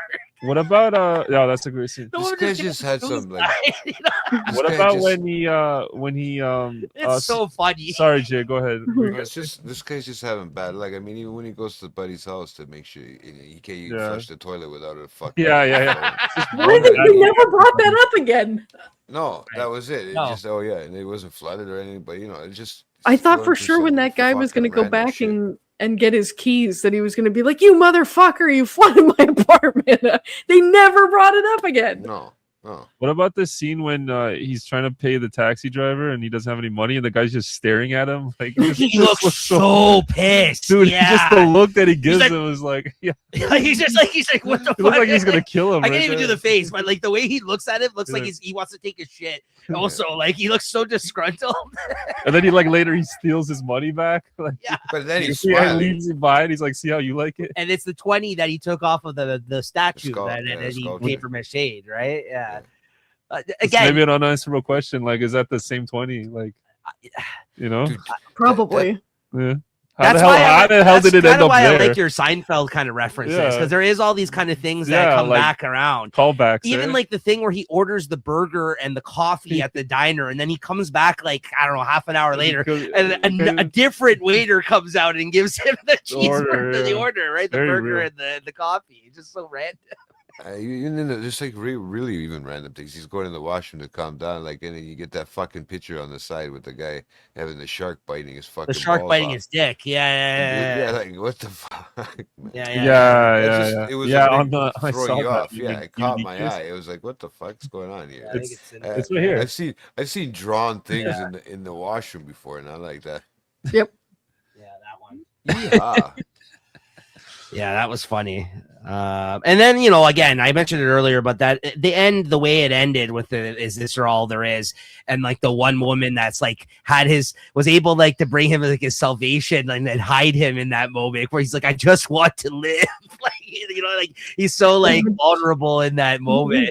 And it's like this lonely woman who's like been alone, like she apparently is there by herself like all the time, and she lives downstairs of this bar, which is also strange. And there's like a mob in the streets looking for him, like for blood, like trying to catch this guy because they think he's the burglar. And then of course Cheech and Chong open up the pothole there that they take like the storm drain cover in her apartment's in there. Again, it's just so random. It's such a weird random movie, honestly. Like it really is. It went everywhere. That's what I mean. It was like it was like New York City's fucking subway tunnels, man. It was just branching out all over the night, man. Yeah, very New York energy. Well, there was. I like the photo in the background here. I mean, it just justifies. It just shows you like this is the way this kind of movie is. After hours in New York. You can go any which way, man. No, seriously. And like that whole thing where he like I like that shot too where he's in the middle of the street. He's like, "What do you want from me?" And he's like yelling in the sky, like because like this is the point where like the mob's after him. He's like, "For Christ's sakes," like he's just like yelling out to God, which that's like a very Martin Scorsese kind of thing, like the Catholicism kind of. Right? Well, I was gonna say like I remember reading like a lot of essays about how like Taxi Driver was like describing like New York as like a hellscape kind of. It's like very hellish, and this kind of has like it kind of feels like hell, but like in a comedic sense, like maybe even like purgatory. Yeah, like that's a good like it's just he's just stuck in this. Yeah, he's just stuck in this like never-ending like escapade kind of thing. Loop. This loop. And it's just it's a time warp. Yeah, it's awesome to watch. Yeah. Next thing you know, he's back at work. So there is kind of like there does feel like a little bit of a connective tissue between his other work, even though this is kind of like you said, this kind of does feel like its own unique thing. in its own thing. There is a little bit of Yep. connective dots, I think, in some stuff, you know. So very quickly, I wrote down I just wrote down like a bunch of like bullet points of weirdo red flag kind of moments of things happening in here. Okay, I'll just fire through them. Guy dancing in the diner. Yo, that was the best. Who can forget the plaster Paris cream cheese and bagel paperweights, which is a weird thing that even exists in this Who movie. the fuck asked Where for are that, the paperweights? Where are they? Oh, well, hey, isn't that what that one Remember girl when showed him? Yeah. She gives him had a it. present. She gives him that the 60s girl. Remember the scene when he blows up on Marcy and he's like, "This is the reason I came for was for the paperweight. There's papers flying in my apartment. I don't have anything to weight them down." I know he like just quickly shifts to like an asshole in that scene where he's just like he's like, well, no, really, I came for you, but where are the paperweights? Like, go She's get got them. fucking blue balls going on, bro. She's taking too long to take her clothes off. That's the problem. You just want to get out of there. And there was also the weird part where she literally said she got raped, but it's from a boyfriend, and she was sleeping through it. Like, and where she says like it had like he took like 6 hours and came in through the window over there. And this is when they're trying to get intimate that she drops this on him, or he's trying to get intimate with her. So it's just like a whole. It makes it. They're just like, yeah, let's go to the coffee shop. The initial thing that he saw was a burn. Was really the tattoo. Was right? the tattoo? Yeah. Which is what the cream was. Bro, that was the creepy part. The cream was for the tattoo. Oh, to cover it up, right? And if you guys noticed, I just noticed. This is the first time I've ever noticed this. This was upon like whatever the rewatch. It's the same thing as the keychain. Exactly. I never noticed that before. It's the same as the keychain. Yeah. The skull smoking the cigarette or whatever. Right. So then he loses $20 out of a cab. The paper mache statue, which he mentions that looks like the Shriek, but it's actually the Scream, as she like corrects him, like that famous painting. I wrote the rape story, the possible burn victim, the husband who isn't with her anymore, that left her the loft and lives in Turkey. Like what the right? Franklin, like, yeah, because he fucking jerks off the Wizard of Oz. Right. Which is what the next one is here. Would Yale surrender Dorothy after climaxing, obsessed with the Wizard of Oz? He finds the burn book on the ground. The weed isn't weed. 97 cents is not enough to take the subway because it goes up to 150 as of midnight. There's a woman stuck in the 60s. There's robberies happening all throughout the night in the area by Cheech and Chong. There's a picture of a shark biting a guy's dick in the washroom. A stranger wants him to go check his like alarm that he's never met before. Okay, these are all bizarre things that happen that we've kind of covered most of them, but I just kind of wrote them down quick. What about the news article that's on his? There's that. Doesn't that describe like an angry mob being ripped apart? A man punching somebody like till you couldn't tell what he looked like or something like that. Oh, I forget, I have it written down. Kiki, who's tied up submissively, like after the fact, like he finds her there. He thinks that they robbed her and tied her up, but I think it's like a BDSM thing or something. And he's got horse. The way she gives him the keys with her mouth and stuff, she's like dropping him. There's a guy named Horst, okay, and Marcy, she killed herself with sleeping pills. The creepiness that he did when she did that after saying she got raped, he's fucking creeping her out while she's naked. Like, well, she's dead. I know, but she's dead. That's the creepy part about it. He wanted to know if she was a burn victim. Right. Yeah. No, he really wanted to cop a feel. Come on, really. And then he's actually even more disappointed when he finds out that she didn't. Yeah, because he's like, all right. Rosanna Arquette. Rosanna, I almost called Roxanne. Rosanna Arquette, like, nice body on her in here. I like Rosanna Arquette a lot too. She's great. Like, it's just I haven't seen many movies with her, but obviously it's Pulp Fiction after this. Is she related to Patricia Arquette? Yeah, of course, the sisters. Oh, yeah, nice. And then David Arquette, obviously. Yeah, nice. And Alexis, right? Yeah, there's another one. Yeah, that's right. I think that is her name. Yeah, there's gay bikers in the bar randomly when he goes back. There's so many gays in this movie. Yeah, they're in the hallway. But it's like there's gay open. I guess that's a gay neighborhood, right? But it's openly gay. Soho's not though. Is it not? Oh, maybe not now. It's not maybe, the neighborhood. Maybe then there was a faction of it that was. But here's the thing too: they represent like closeted gays, which is the guy in the park pretending that he's not gay, who he gets picked up by. New York, he picks him up, and then there's like the biker gays that are just like literally the leather daddies at the bar. Exactly. Leather daddies. I like that one. That was hilarious, dude. They're just making out behind him, and then they become so invested in his story. Yeah. Giddy up with the fucking leather forever. There's talk with John Hurd at one point about a powerful aphrodisiac, and like he's like, oh, what? Yo, he needs a fucking boner, bro. Yeah, well, he's basically oh, she won't put out, like asking for something to basically like take advantage of her almost, but he's just saying I want to get away from her. And then there's the line by John Hurd, I forgot about this quote earlier, is when he's like, oh, what's she gonna do? Kill herself? Bro. When that came up, was like, that was dark. Right. And I was like, but like, there's a turnaround. It was like, bang. Yeah, it's pretty gets black comedy at times, right? Which I always enjoy. Marcy kills herself, and then John Hurd, you find out, is her boyfriend. That the weird 60s woman doesn't give him enough numbers when he asks for her number. Like she gives him like five numbers. Yeah. And she keeps repeating it, and she throws like letters in front dumb blonde Julie.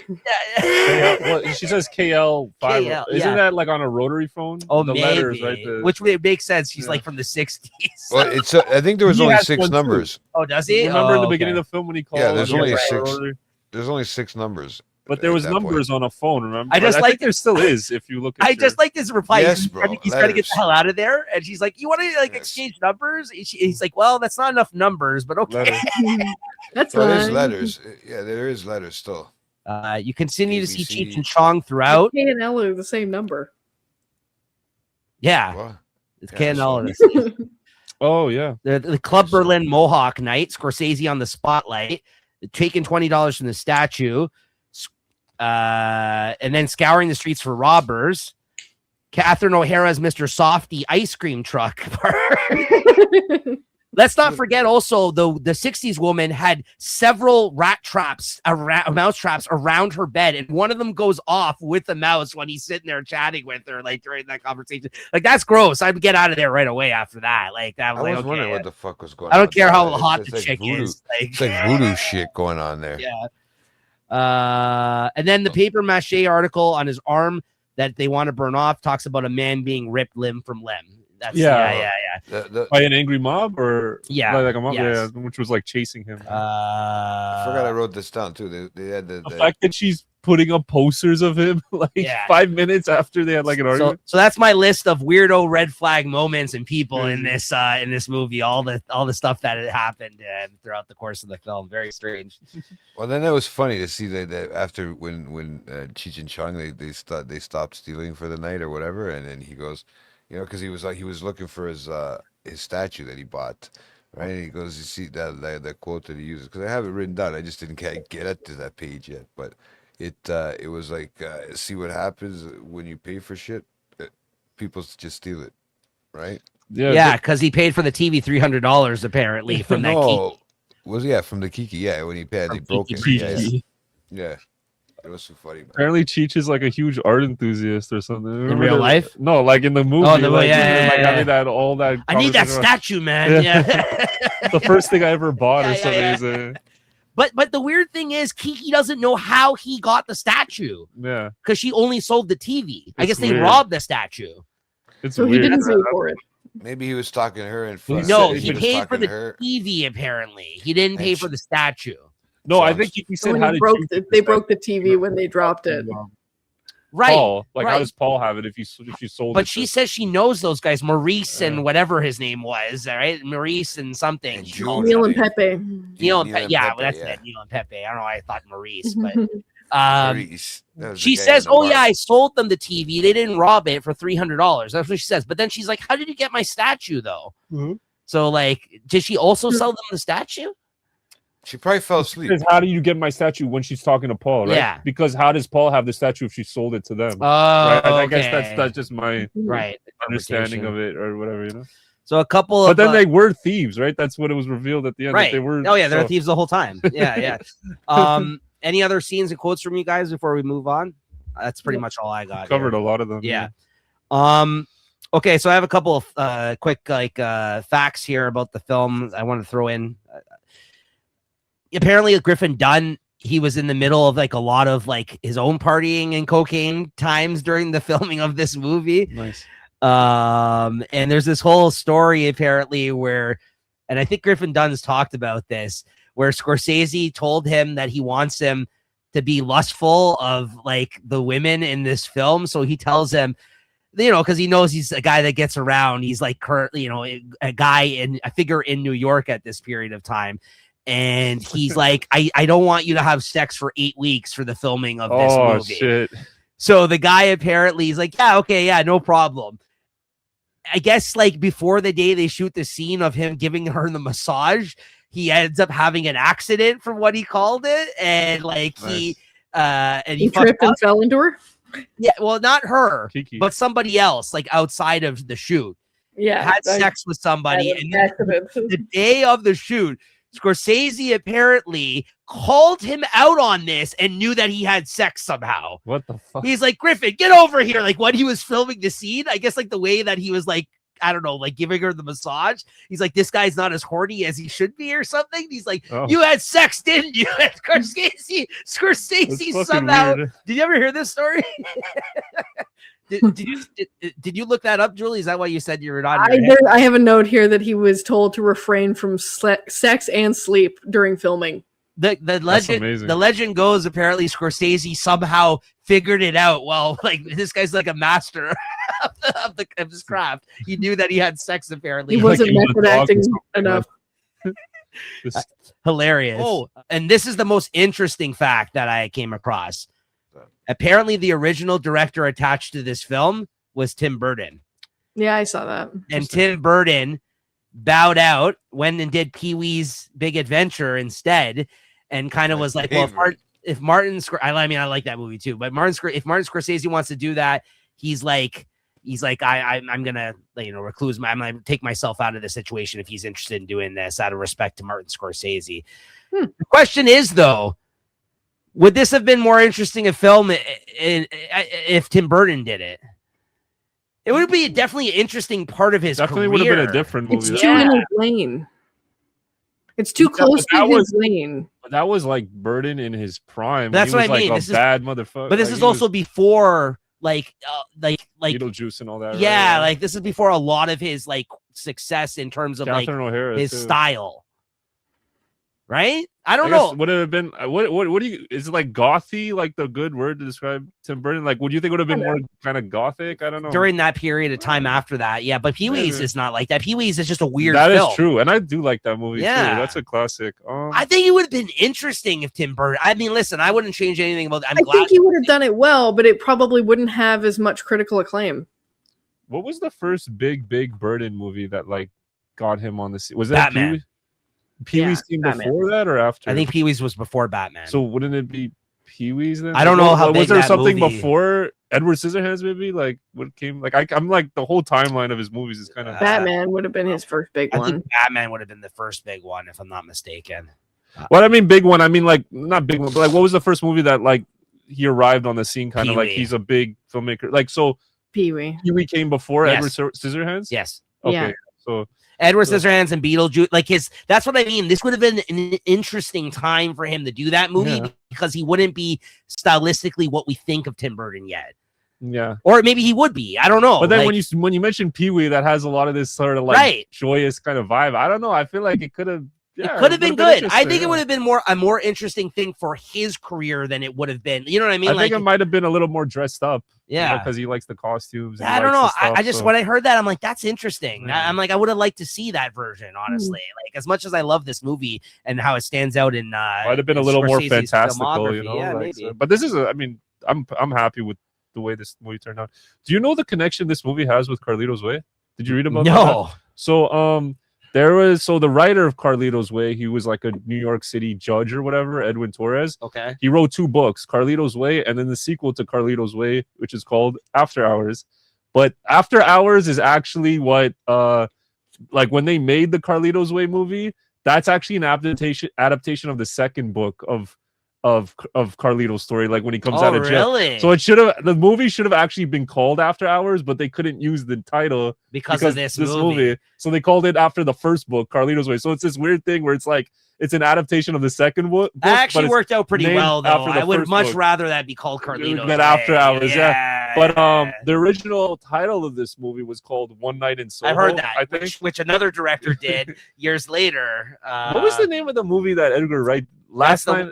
Yes, that is right. Yeah. Which is a different Soho in that though. In London, yes. There's another neighborhood in London called Edgar Soho. Wright did another one which was named that. Yeah. But it was Soho in London. Yeah. It's crazy that both London and New York have a Soho. That's so confusing.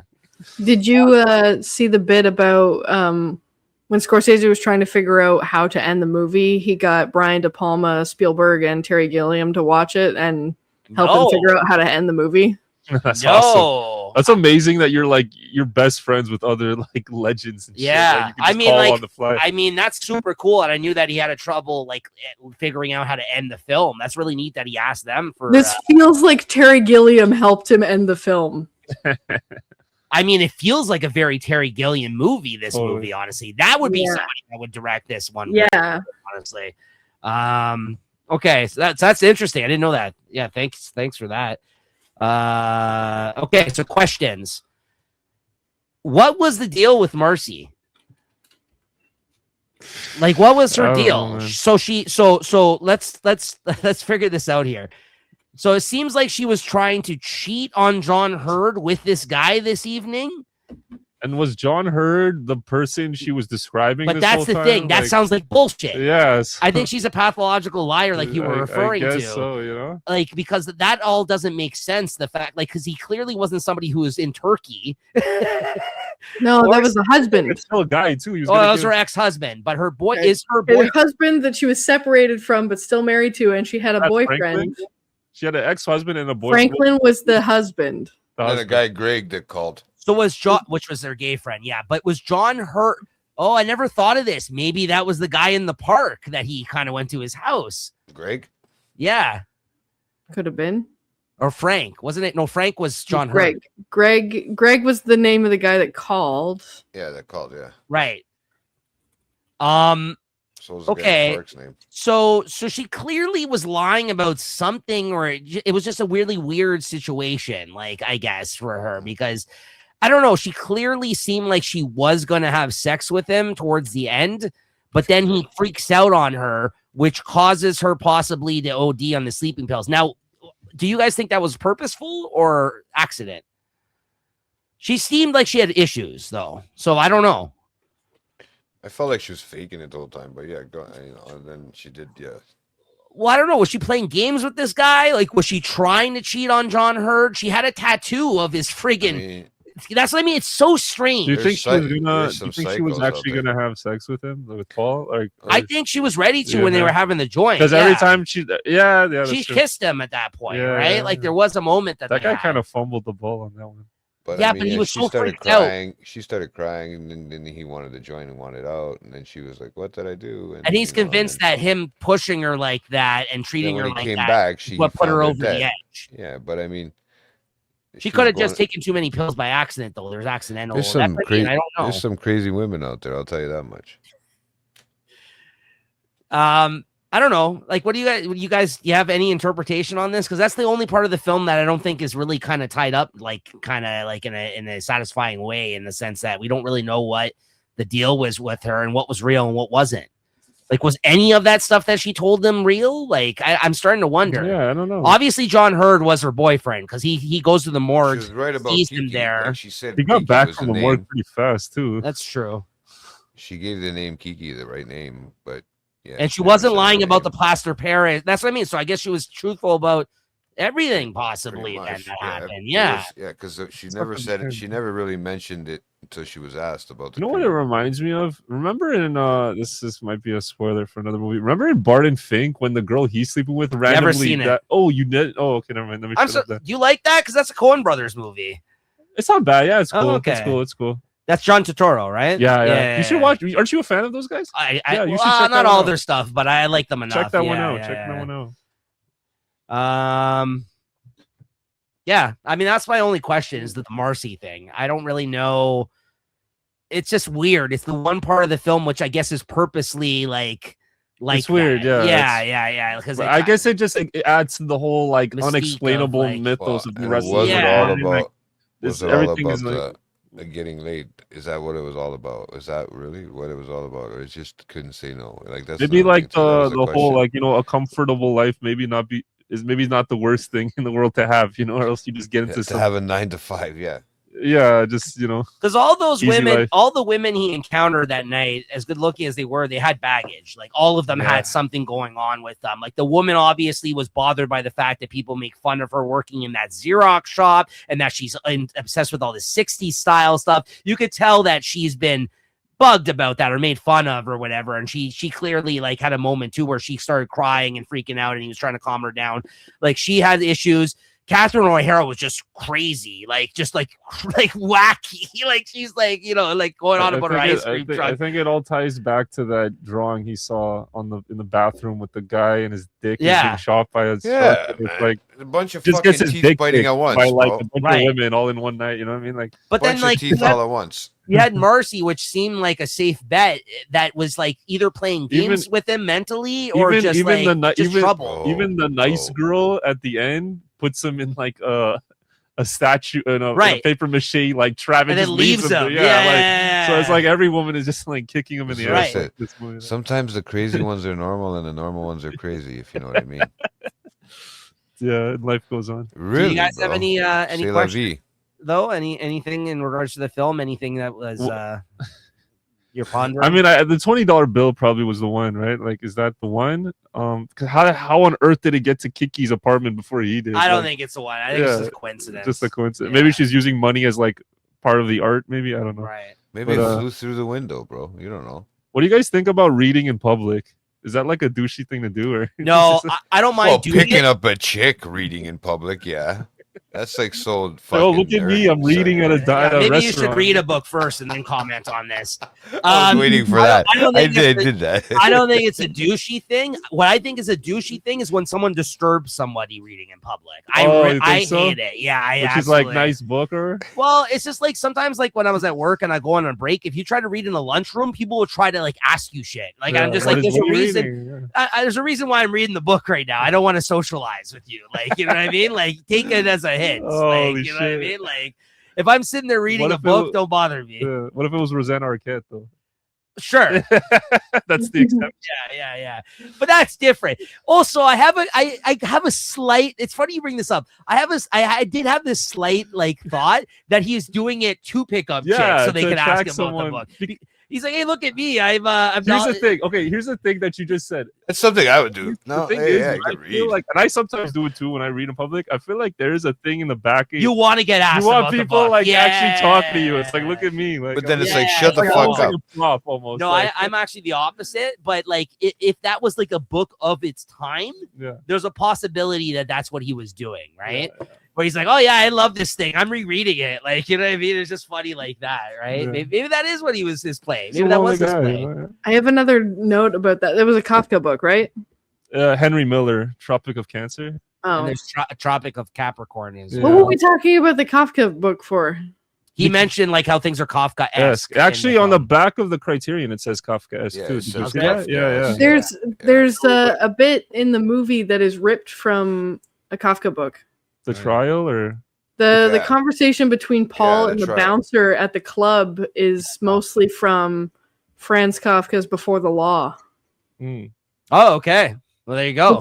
It was such a fucking strange conversation. Now, like, and it makes sense.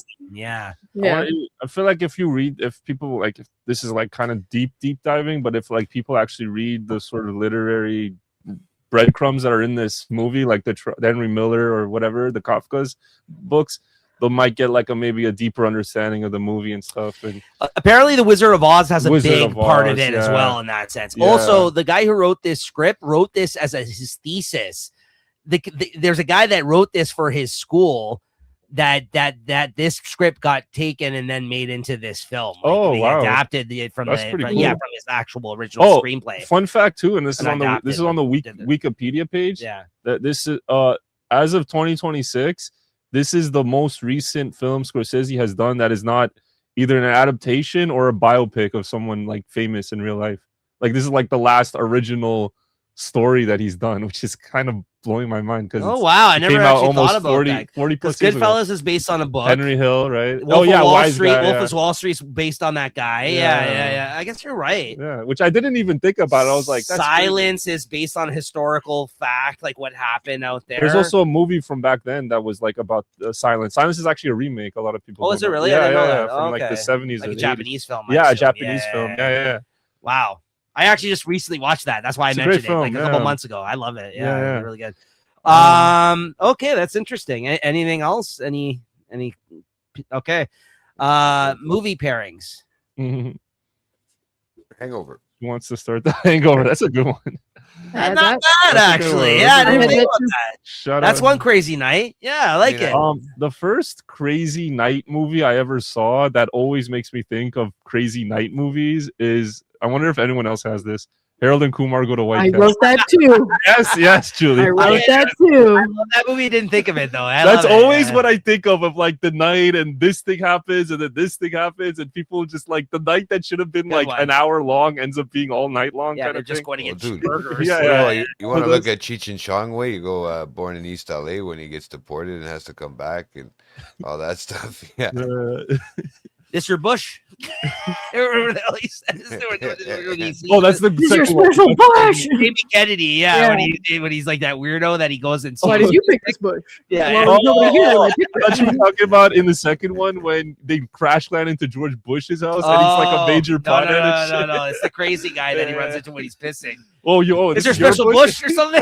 Oh, you can piss on this Yeah. Bush? Because he's like right beside him when he's pissing. And they smoke weed with like a cheetah and shit. Like it's just crazy. Like I heard every word you said. That guy in the truck. they pick up NPH, Neil Patrick Harris. It's just like one crazy. Hey, thing. listen, man. I love that movie. I even own the Christmas one. Yeah. That was not so good, but I think I heard they're making a fourth one. They are. So They are. Yeah. hopefully it's good. We'll Yeah, see. What else? Any other pairings, guys? I got a few. But Eyes Wide Shut, I think, is a big one, just because, like the urban odyssey of it, and then also like. So I didn't put that down. I was looking online for some other ideas. That is a lot of people say that. Yeah, I that's the didn't- one that because when I watch Eyes Wide Shut, I don't know if everyone else has seen that movie, right? Or It's No? a dreamlike kind there's of weird this film. thing Yes, where dream it's like sequence. Tom Cruise is encountering so many women, but he doesn't actually fully like engage with them. Like he doesn't have sex with them. Like, but there's like a lot of teasing going on, kind of like one after another. What was the So one with the that, car that crash? just kind of reminded me of this, like with all the That's the women other in this. one. What's that, Jay? The Tom Cruise one with the car crash. It's like a dream sequence in that sense. What the fuck? Oh, is that? Vanilla Sky. Vanilla There you Sky. go. I like that movie, too. Yeah, I don't know where Um, that came from. So. Yeah, I've seen a lot of people reference that, but I couldn't make the connection. Yeah. But now And you're there's also saying like it, this weird dreamy or like not real kind of Yeah. quality to it too. I get where you're going with it now. 'Cause, I couldn't get there. I was like, and I like Eyes Wide Shut, and that's a weird movie to unpack. Honestly, yeah. Totally different movie, but similar. That's why I kinda couldn't. I themes, didn't yeah. understand the relation that people were saying that, but that makes sense. That's what it yeah. reminded me of. Just like Okay. there's like this constant tease. No, a lot of happening. people say that. you Like know? I was looking at some suggestions online, and I don't always do that or like try to like use those suggestions. I'm just interested to see what people say. That's what it just stuck out to me because like After Hours, it's just like this. It's Yeah. like this tease, right? And then I Yeah. think Eyes Wide Shut is like another tease, Yeah. Julie? tease with no release. I got a lot. Okay. Let's I'm go. not going to justify them all. I'm just going to list them off. Blowout. With John Travolta that we did. Yes. Okay. All right. Yeah. Stranger All right. Than Fiction. The Will Ferrell. I love that movie. Yeah. Punch Drunk Love. I have that too. I wrote that down Oh, as well. nice. Yeah, because the anxiety kind of part of it. Like, Totally. yeah. Collateral. Yeah, all in one night. Oh yeah, story, I didn't even think of that. Yeah. Totally. Yeah. The Hangover 1. Yeah. Super Bad. Pineapple Express. Harold and Kumar Go to White Castle. Where's my thing? Pie, which I don't remember if anybody else has seen that. I've seen the Darren Aronofsky. That's not right? one day though, right? It's just a weird movie. No, it's just on the paranoid theme. Okay, yeah, that makes sense. I know I like Pie a lot, actually. Yeah. Like I just you got a Taxi theme going Driver. there for a second for one day. So Taxi that's why I was Driver like, is a okay, good yeah. Taxi Driver. Wizard of Oz, because I brought that up 100 times. Being John Malkovich. So I Married an Axe Murderer. The Truman Show and the Imaginarium of the Dr. Parnassus. And I wrote down that there's a video game called The Stanley Parable that it kind of reminds me of a little bit too. Okay. Why? So he married an axe murderer. Because of the whole misled narrative thing. Okay, yeah. That's what I thought of when you were talking. Yeah, no, I watched that. I mean, I've watched the movie. Yeah. I love that movie. Yeah. Okay. Look at the size of his head. That's for the Scottish. It's such a silly movie. Yeah. Early Mike Myers. So my pairings were, as I mentioned earlier, Uncut Gems, Good Time, Marty Supreme, the Safdie Brothers Hustle trilogy, of course, Punch Drunk Love. For Scorsese pairings, I'm going to go King of Comedy, and a movie that I know you're very fond of, but I'm still not there 100% with it. I've watched it twice now. It's still a very strange film for me, but I'm coming around on it slowly. It's Bringing Out the Dead. It's an interesting movie. It's definitely a weird night as well, of a very film. Depressing. Yeah. But it's very just dark. But it's also got all this weird Scorsese type stuff going on in it. It's a very strange movie. Beau is Afraid, as you mentioned. I also put Eddington on there. And this just came up in the course of our conversation here today. That's Groundhog Day, just because of the repetitive nature of him not being able to get out of this situation. Also, I put down something I watched the other day on Tubi. I've been in a whole Tubi binge these last couple of weeks. I've been finding movies on there. I watched the first movie of the Pusher trilogy, which is by the director that did Drive. Yeah. I've never seen that movie before. Mads Mikkelsen's in it, and he's actually the focus of the second one, which I haven't seen yet. But in Pusher, he basically, it's very, again, it reminded me of the Safdie brothers, Uncut Gems or something like that, because the guy ends up owing this drug dealer money, and he spends the rest of the film trying to kind of get up from under owing him this money and trying to survive and actually, pay him back. So that kind of just reminded me of, again, him going around the course of a day trying to get money out of people so he can pay this guy back. Kind of same sort of energy I felt while watching this. So yeah, that's movie pairings. Nice choices. And then finally, legacy of the film.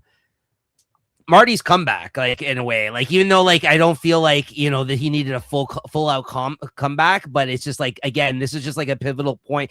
Again, it's just weird to me that the man made movies like Taxi Driver and Raging Bull and things like this already earlier in his career, and yet you have a couple of movies I don't know how that's how Hollywood was, right? Or is to some degree still, is if you have a couple of movies that don't hit the mark, all of a sudden you're cast out or something upon people are oh, he doesn't have it anymore. So I put that down, but just with the sense that maybe in a lot of people's eyes, or maybe in his eyes, this was a good turning point for him. And again, just the fact that he started to work with Michael Ballhaus as DP and all this kind of stuff as a result of this film, which kind of changed the style and look of his films to come for years after this. So yeah, I'll say that that's the legacy of this film for me. And it just remains, like you said, an unappreciated gem in his catalog that I urge anybody who hasn't seen this movie to definitely go check it out, because I think there's a little bit of everything. I think it's coming back. I think it's really getting its just due now, though. Which is amazing that a movie 40 years. It takes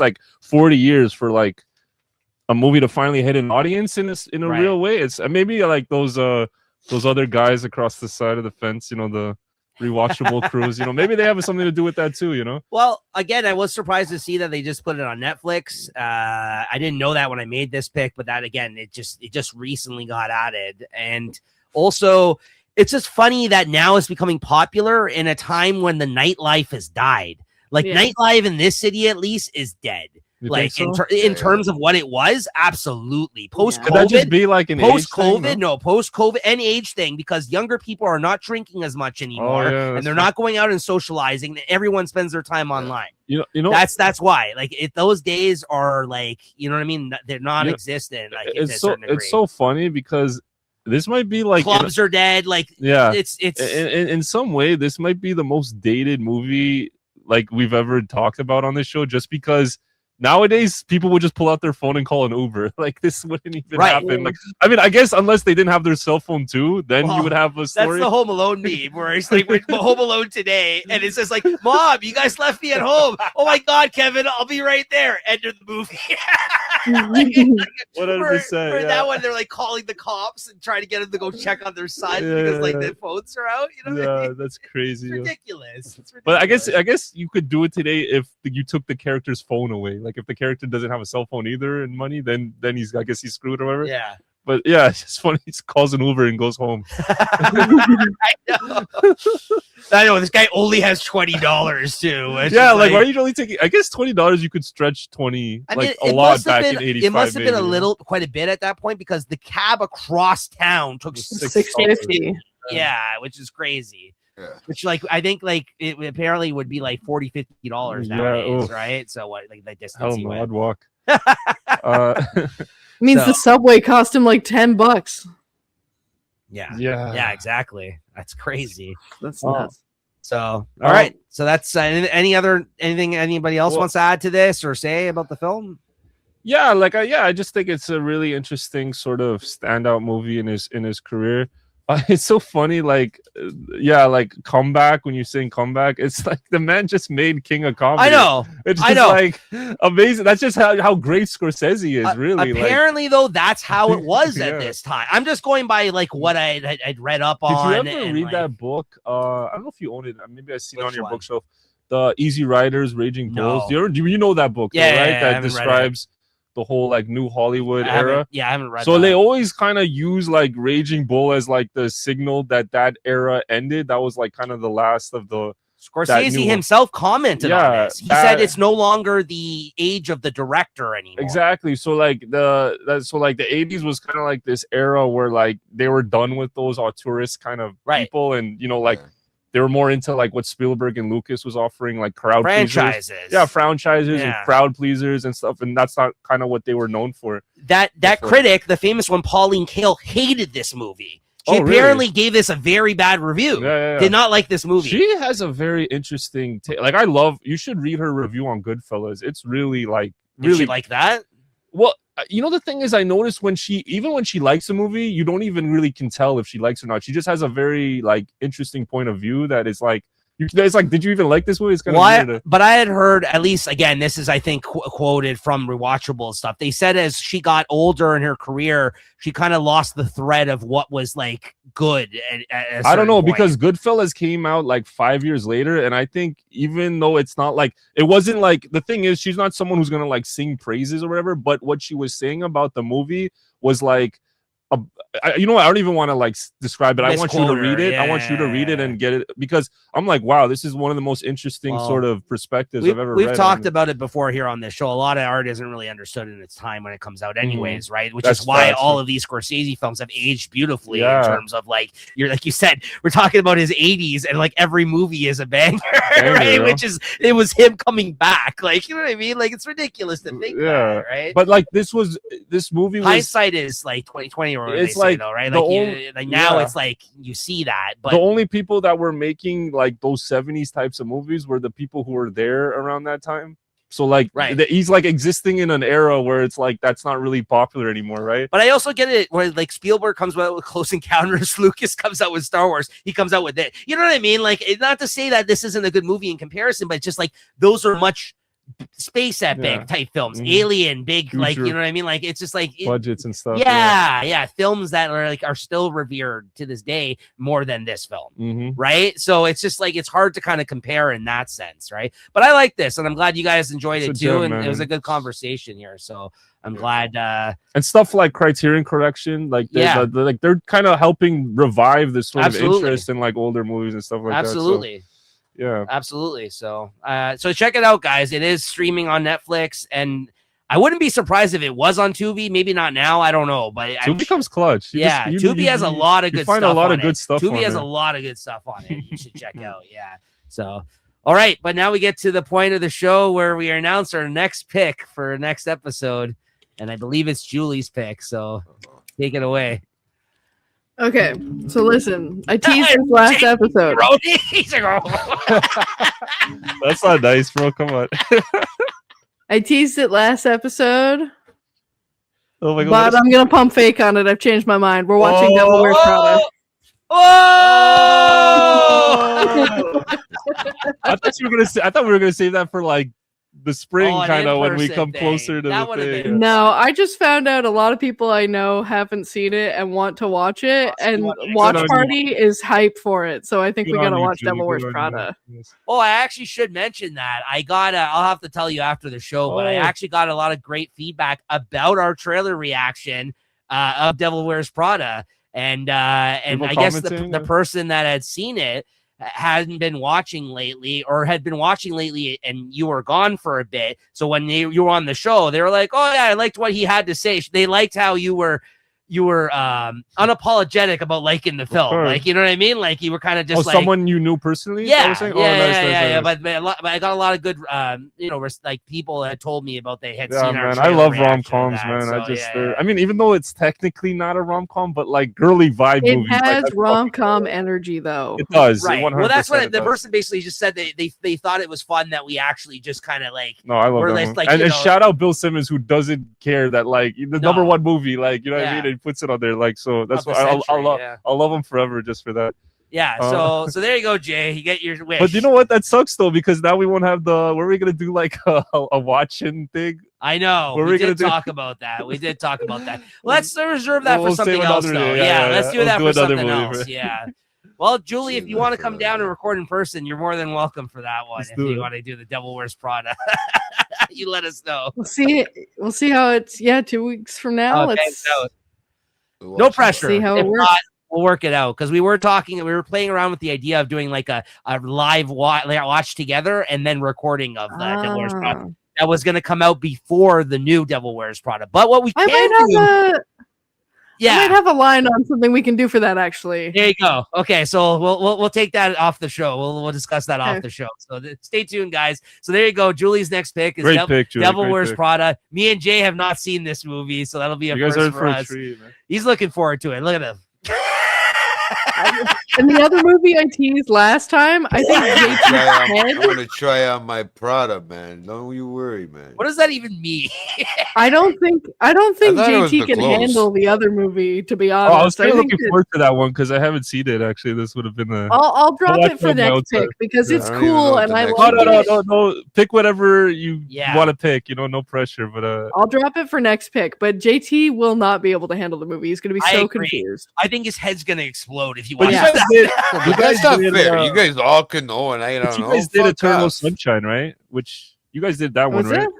You guys did Eternal Sunshine of the Spotless did. Mind, which is the same, Yeah. right? That's Charlie Kaufman, right? So Yep. Yeah, you guys didn't like that one, right? Or no, I liked it. you did? You did? Okay. Yeah. I love that movie. Julie loves that movie. Me too. I love that movie I thought too. it was good. But it was my first time watching it when we did it. Like, Yeah, I that's I, like also like high concept and right? yeah, Like, Julie. That was Julie when got she her wasn't a fucking- permanent co-host. She just came on Yeah, as. that's why she used to dye her hair purple all the time. True. There you go. There you go. Back in the Any day. other peanut commentary from you over there? Peanut gallery commentary. Yeah, you gonna Yeah. chime in with any other golden gems there, bud? Real talk. That's it. real talk.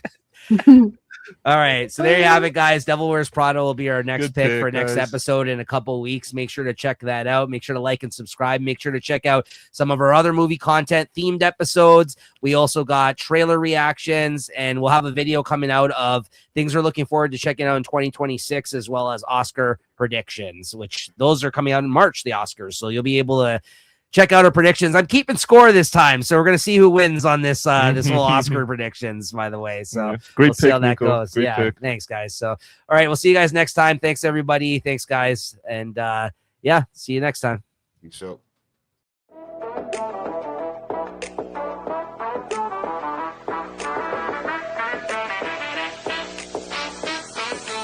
Welcome to the show, everybody.